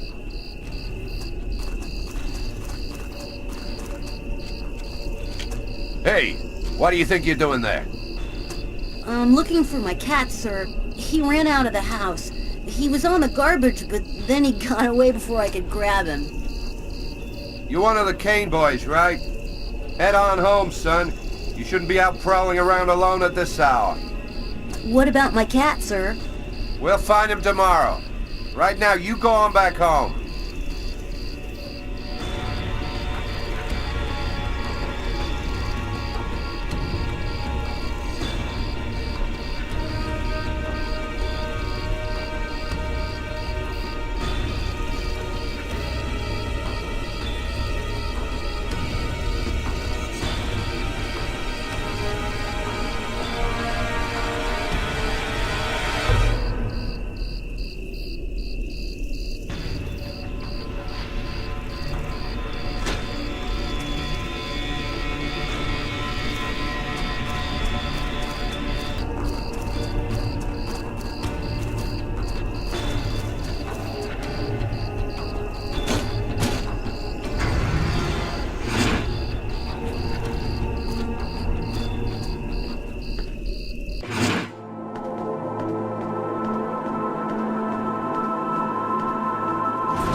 Good.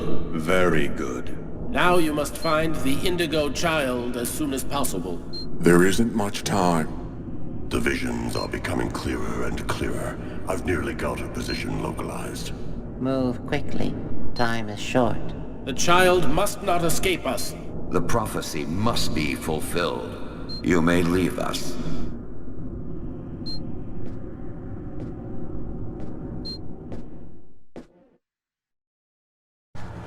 When I got the call, I didn't hesitate for 1 second. I came without telling anybody, not even Tyler. All I knew is that I was supposed to go to the grave of somebody who'd just been buried that morning. Tiffany Harper, Lucas Kane's ex-girlfriend.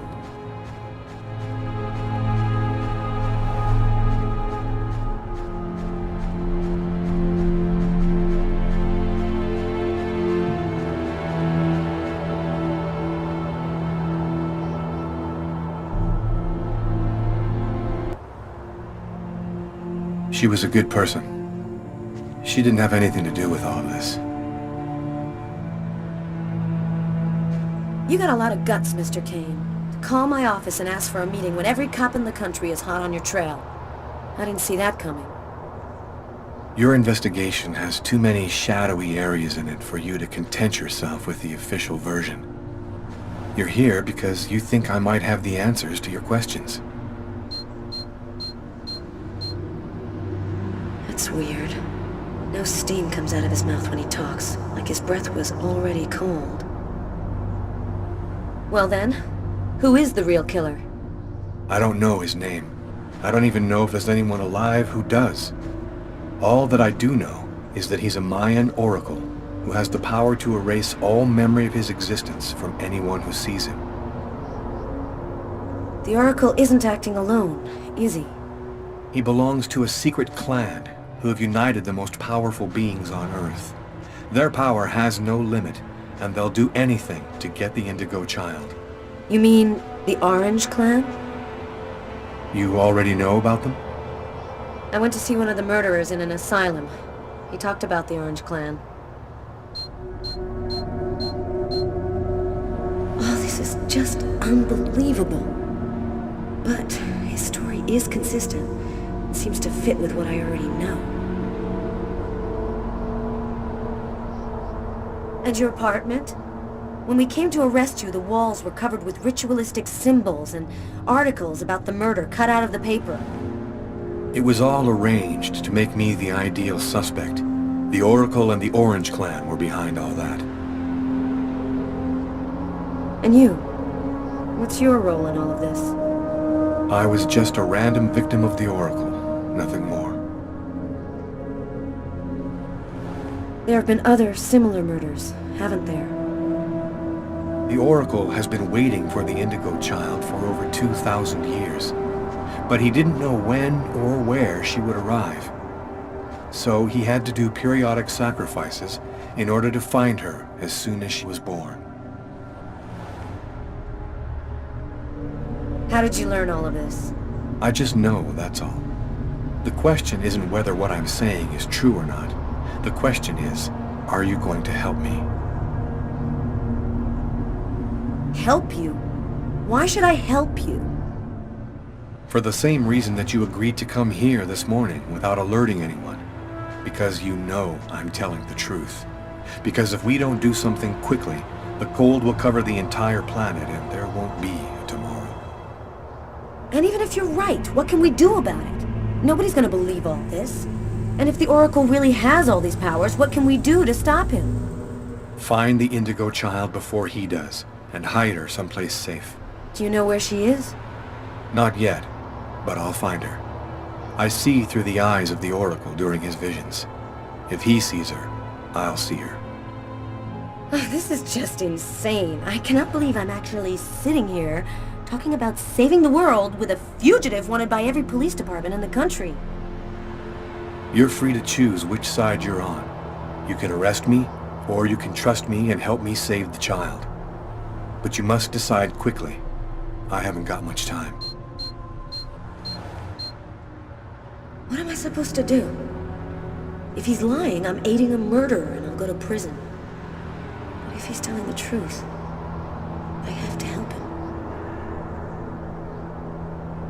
So, either you're crazy or you're some kind of hero.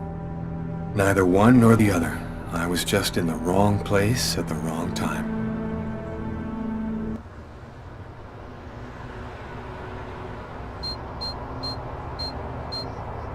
His hand. It's as cold as ice.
Almost the entire country is now without water and electricity services. The army has been mobilized to help provide shelter and basic necessities, but the cold and snow have hampered ground movement, and storms have shut down every airport in the country. Scientists are still unable to fully explain the reason behind the cold wave which has now gripped the entire planet. Temperatures continue to fall everywhere in the world as authorities ponder. Well, our job is done. Now it's up to the army to do what they can to help the population. Carla, you should get some sleep. You haven't closed your eyes in 2 days. I have to get warm to do that. I'm solid ice from head to toe. Yeah. Hey, look, can I get real with you here for a sec, Carla? I think it's probably now or never. I get the feeling you're hiding something from me on this Kane thing. Am I right? Yeah, you're right. I found him, but I think he's innocent. I didn't say anything because I didn't want to get you involved, Tyler. You mad at me? Nah, of course not. Plus, with everything that's going on now, I guess it doesn't really matter. Anyway, as long as you do what you think is right, you can't go too wrong.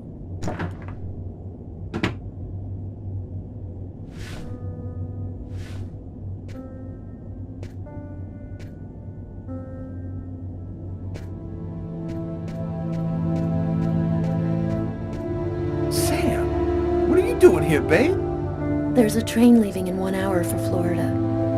It'll probably be the last one for a long time. I'll be on it, Tyler. With or without you. If you really love me, quit the police and come with me. When this cold stops, we'll get on with our lives. Our new, normal lives. It's time to make a choice, Tyler. Oh, I love you too damn much, Sam. I wouldn't let you go for anything in the world. Oh, Tyler, I was so afraid of losing you.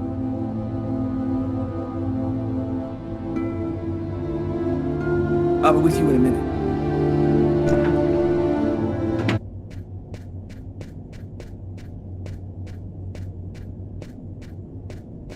Carla, As long as you do what you think is right, you can't go too wrong. Good luck in Florida, Tyler.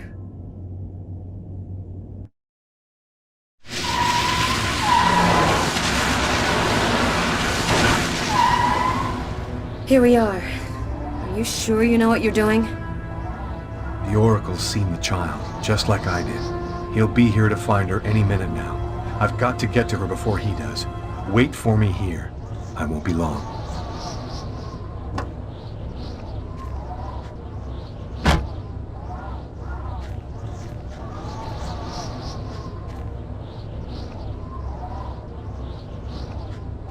There's no time to lose. I've got to find that girl before the Oracle does.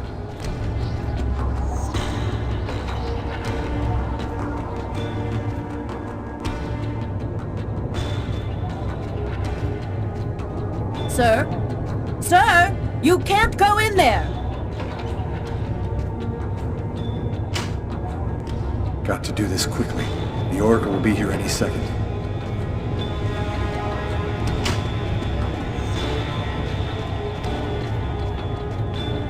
No, that's not the girl in my visions.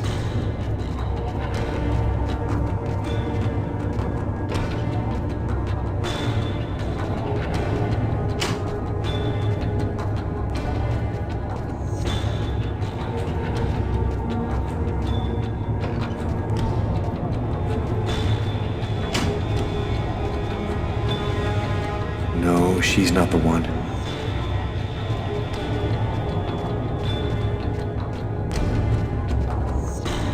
No, that's not the girl in my visions.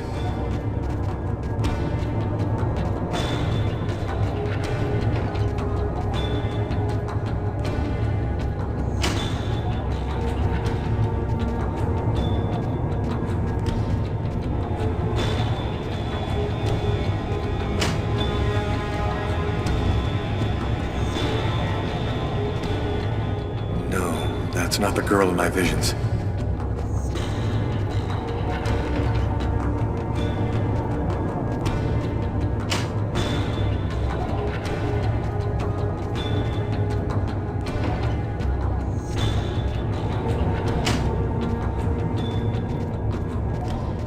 You can't go inside.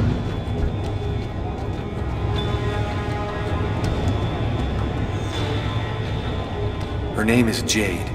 Parents unknown. Autistic. She's never spoken.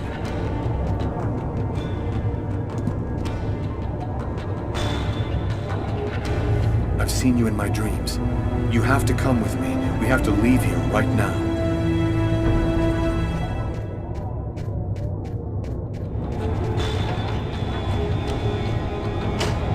So, I see you're still alive. I don't know how you've managed it, but that's of no importance now. Give me the child, and I will grant you a rapid death. If you take her to the ones you serve, they'll use her to make slaves out of the entire human race. That's no concern of yours. You'll be dead before that comes to pass. Give me the child. I don't have time to play with you.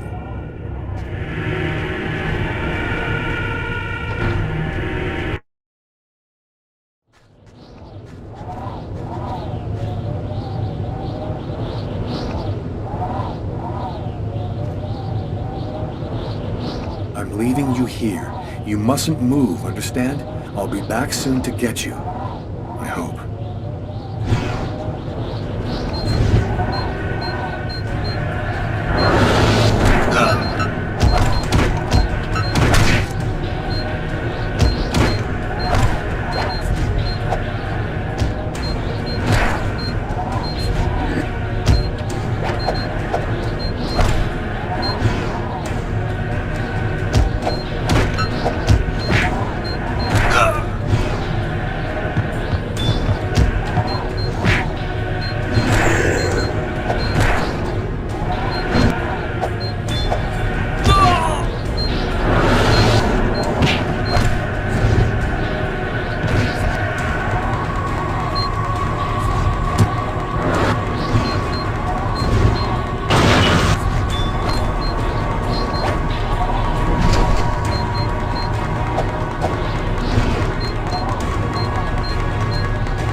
You found the child. Agatha? Humanity's fate for the next 10,000 years depends on the fate of that child. A new golden age, peace and security, or the reign of ice, of terror and death. We were right to have chosen you. You're not really Agatha, are you? No, you're right. Poor Agatha died in her apartment. We've simply borrowed her physical appearance to allow us to communicate with you. This child, why is she so important? At the dawn of time, a prophet announced that one day a child would be born, one whose soul was absolutely pure. She would come and reveal a secret, the answer to all questions. He who possessed this answer would gain unlimited power. What happened at the amusement park? I don't remember anything after the roller coaster collapsed. You didn't survive the fall. We found your body and we resuscitated you. The truth is that you are dead, Lucas. It's impossible. I'm not dead. Life, death, they're simply abstract notions. You gave your life so that humanity could survive. You are a hero, Lucas.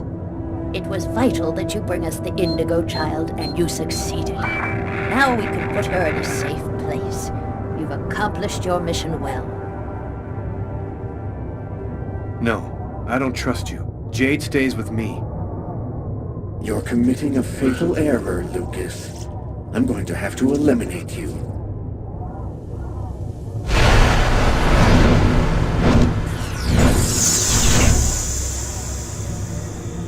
Oh, I forgot one small detail.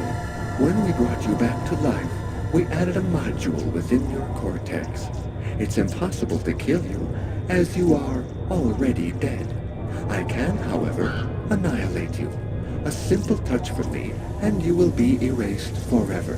There's no use trying to resist. I have control of you now.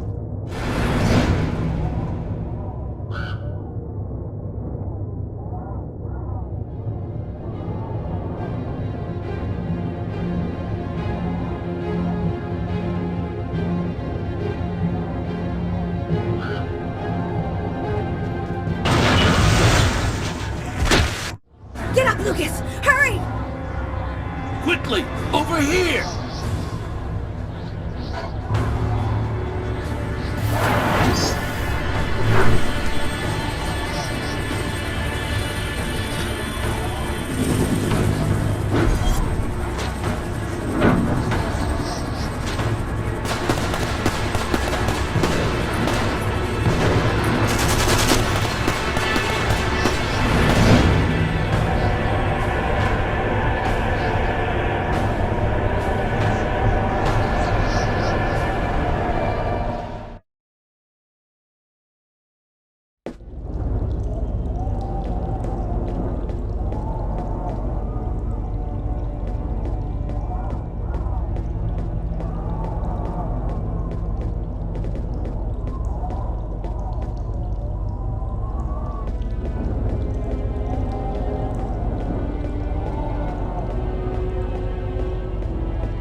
How did you find me?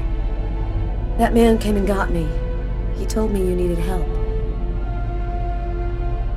Do you know who that man is? I have no idea. He just told me we had to follow him. So, what do we do now? Looks like we don't have much choice. Let's follow him.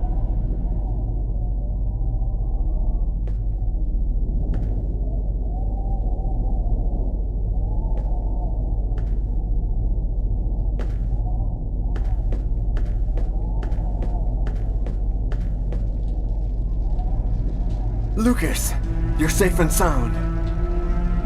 Marcus, how did you end up here? They came looking for me.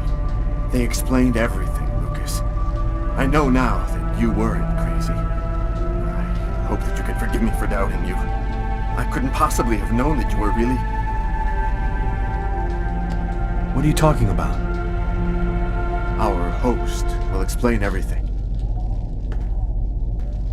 Welcome to the camp of the Invisibles, Lucas. Come and take a seat by the fire.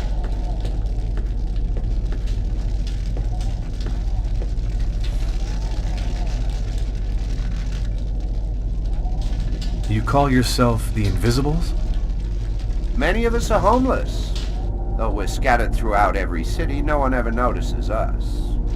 This allows us to see without being seen, and pursue our mission without attracting attention.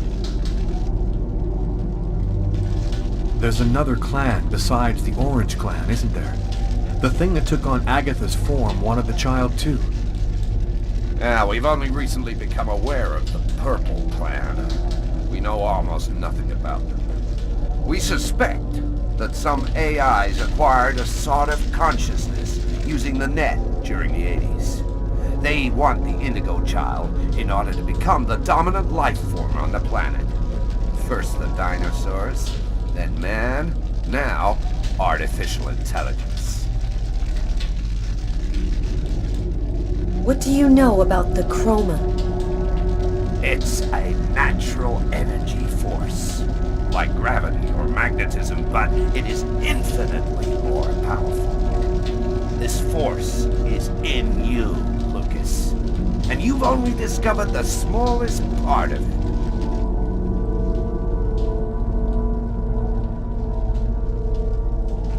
Why has the Oracle committed all those murders? The prophecy announced the coming of the Indigo child, but didn't specify when or where she would be born. That's why the Oracle did the ritual sacrifices, in order to touch the wave and listen for the coming of the child. 7 murders every 7 years for nearly 2,000 years. Who is really behind the Orange Clan? Nobody knows for sure. It's said that there are 5. 5 to control the world. Administration, police, army, finance, the media. They control everything. Over the centuries, the Orange Clan has built an empire that runs the entire world. What is the message of the prophecy? It announces the birth of the Indigo child. The child will have the answer to all questions, and the one who hears her message will have access to infinite power. But if the child has not been heard before the final countdown, humanity will cease to exist. So, what do we do now? We must bring the Indigo child to a source of the chroma. That's where she'll deliver her message and complete the prophecy. Where do we find this chroma source? There are only 3 known to exist on the planet. The closest can be found on an old military base called Wichita. Wichita? That's where I was born. My parents were scientists. They were working for the government. And that explains many things. In the 50s, an artifact was discovered that was not of human origin. It turned out to be a chroma source. We must bring the Indigo child there as quickly as possible, before she wastes away and dies without having delivered her message. When do we leave? In 2 hours. The time it'll take to finish preparations on your vehicle and to find you enough gasoline. It seems likely that the Orange and Purple clans will be waiting for you at Wichita. They will stop at nothing to prevent you from uniting the child with the artifact. We will take care of the child and give her a bit of chroma to help her hang on. There are some mattresses in the wagon back there. I suggest you get some rest before you have to leave. You have a long journey ahead of you. Tomorrow may well be the last day of the human race.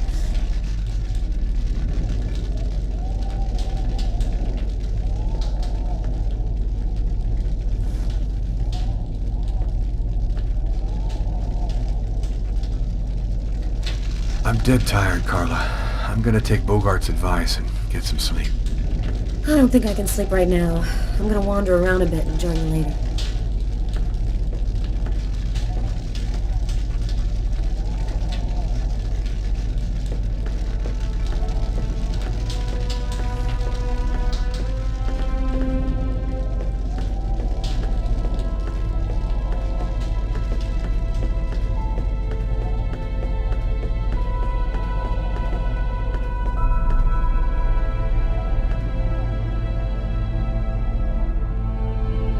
An old radio. If I could get it to work, maybe I could get some news from up top. Seems to be in pretty good shape. Just need some batteries and an antenna.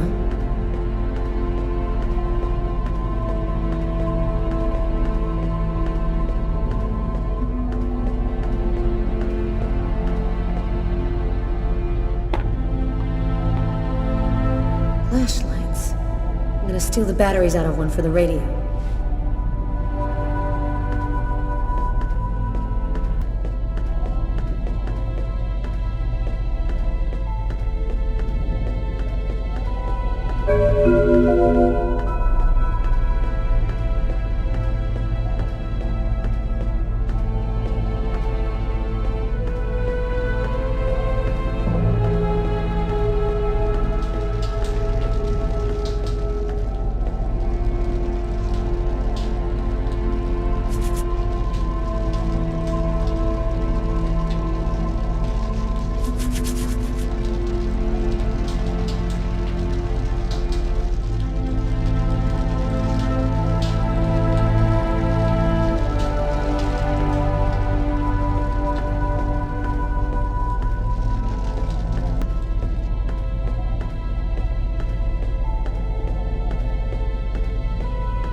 How's she doing? She's finally asleep. She doesn't have much strength left. I did what I could, but she needs a chroma source real bad.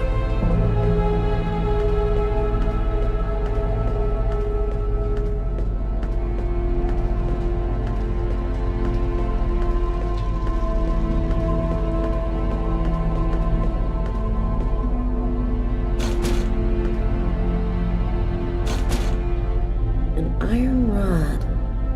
This'll work as an antenna for the radio.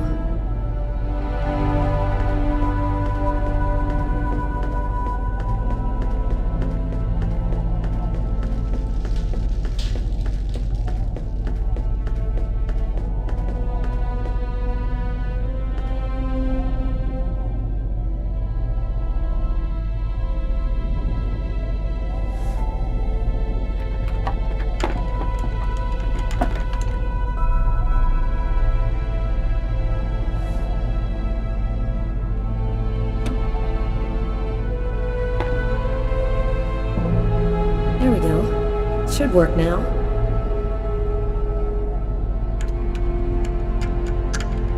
Two-thirds of the country are completely without power this morning.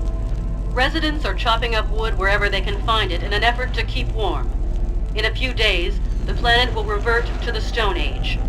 Only a few cities can still count on it. The government has declared a Level 1 state of emergency.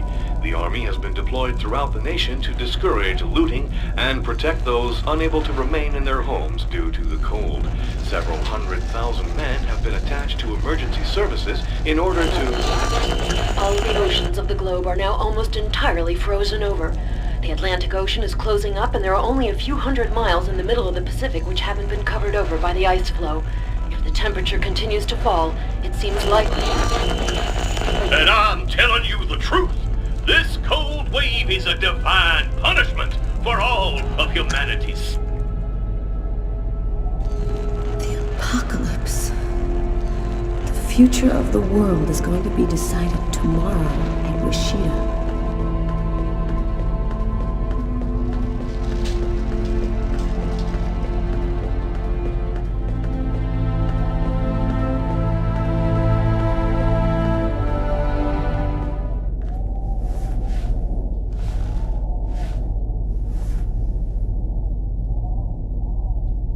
Still not asleep?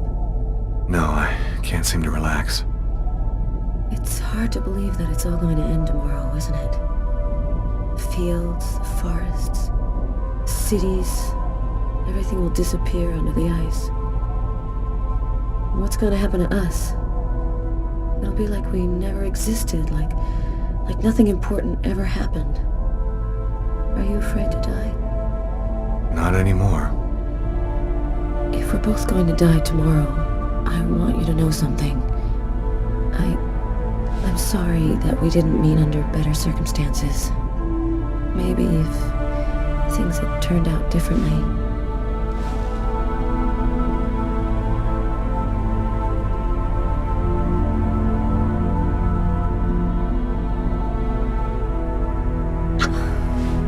You're frozen. Your lips are like ice. I love you, Lucas.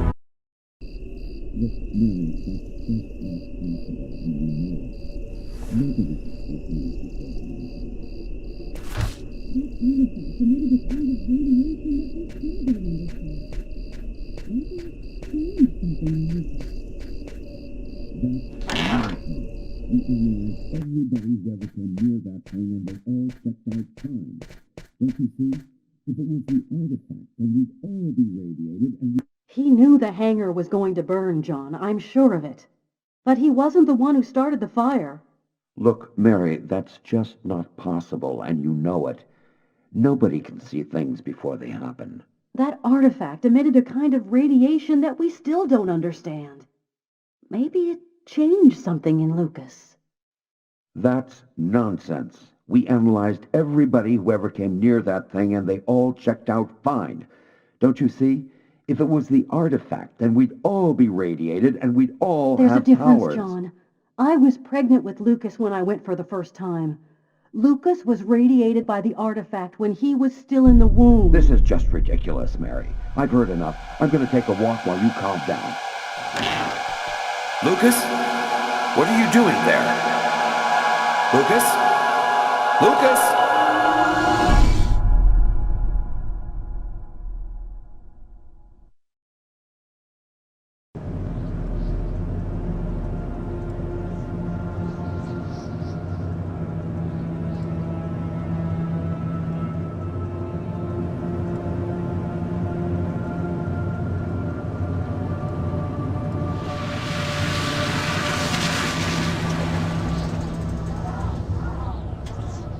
There's the hangar. The base seems abandoned. Looks like we got here before the Oracle and the Purple Clan. They're not far away. I sense their presence. Jade's lost consciousness. She's at the end of her rope. We don't have much time. Are you sure that you don't want me to come with you? I don't know what's going to happen, Carla. I don't want to risk your life for no reason. Be careful. I need you.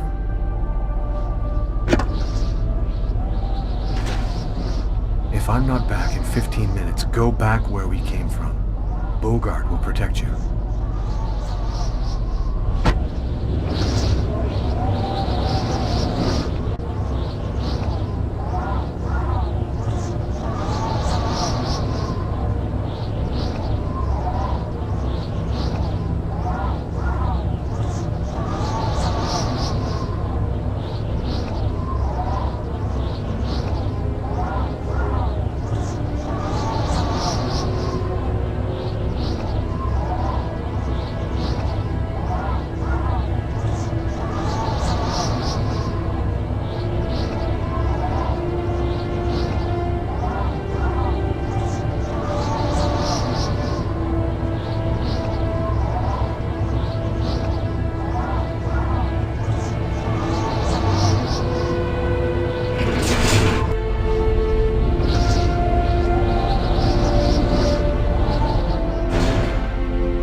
years I've been awaiting this moment.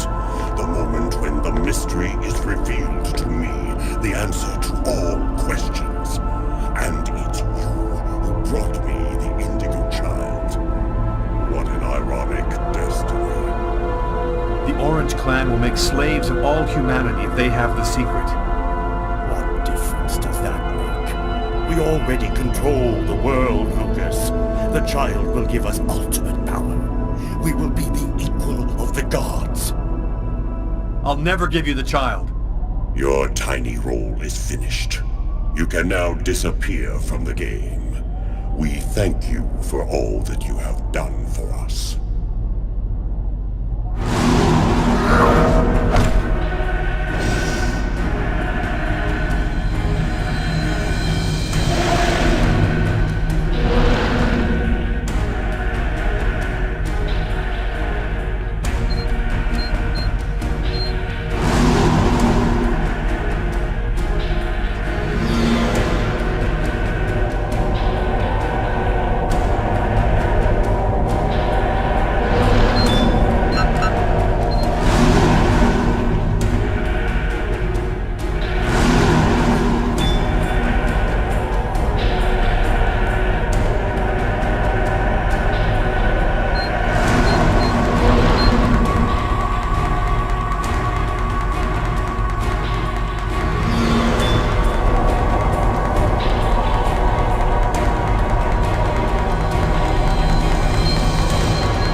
obstinate than we had thought, human. But the game is over. You and your race have lost.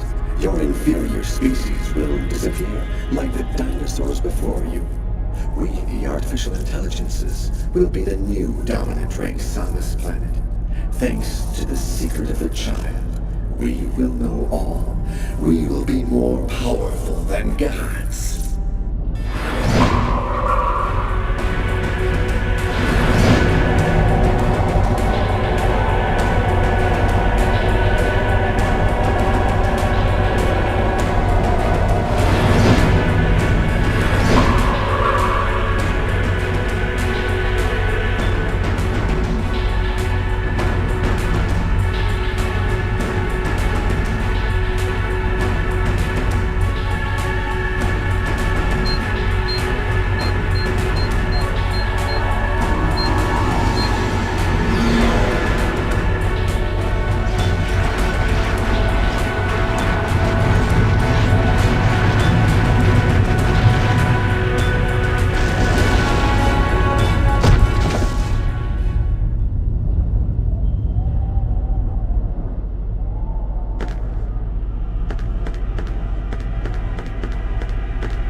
The cold went away just like it had come, in silence, as if the Indigo child had turned the hourglass by delivering her message.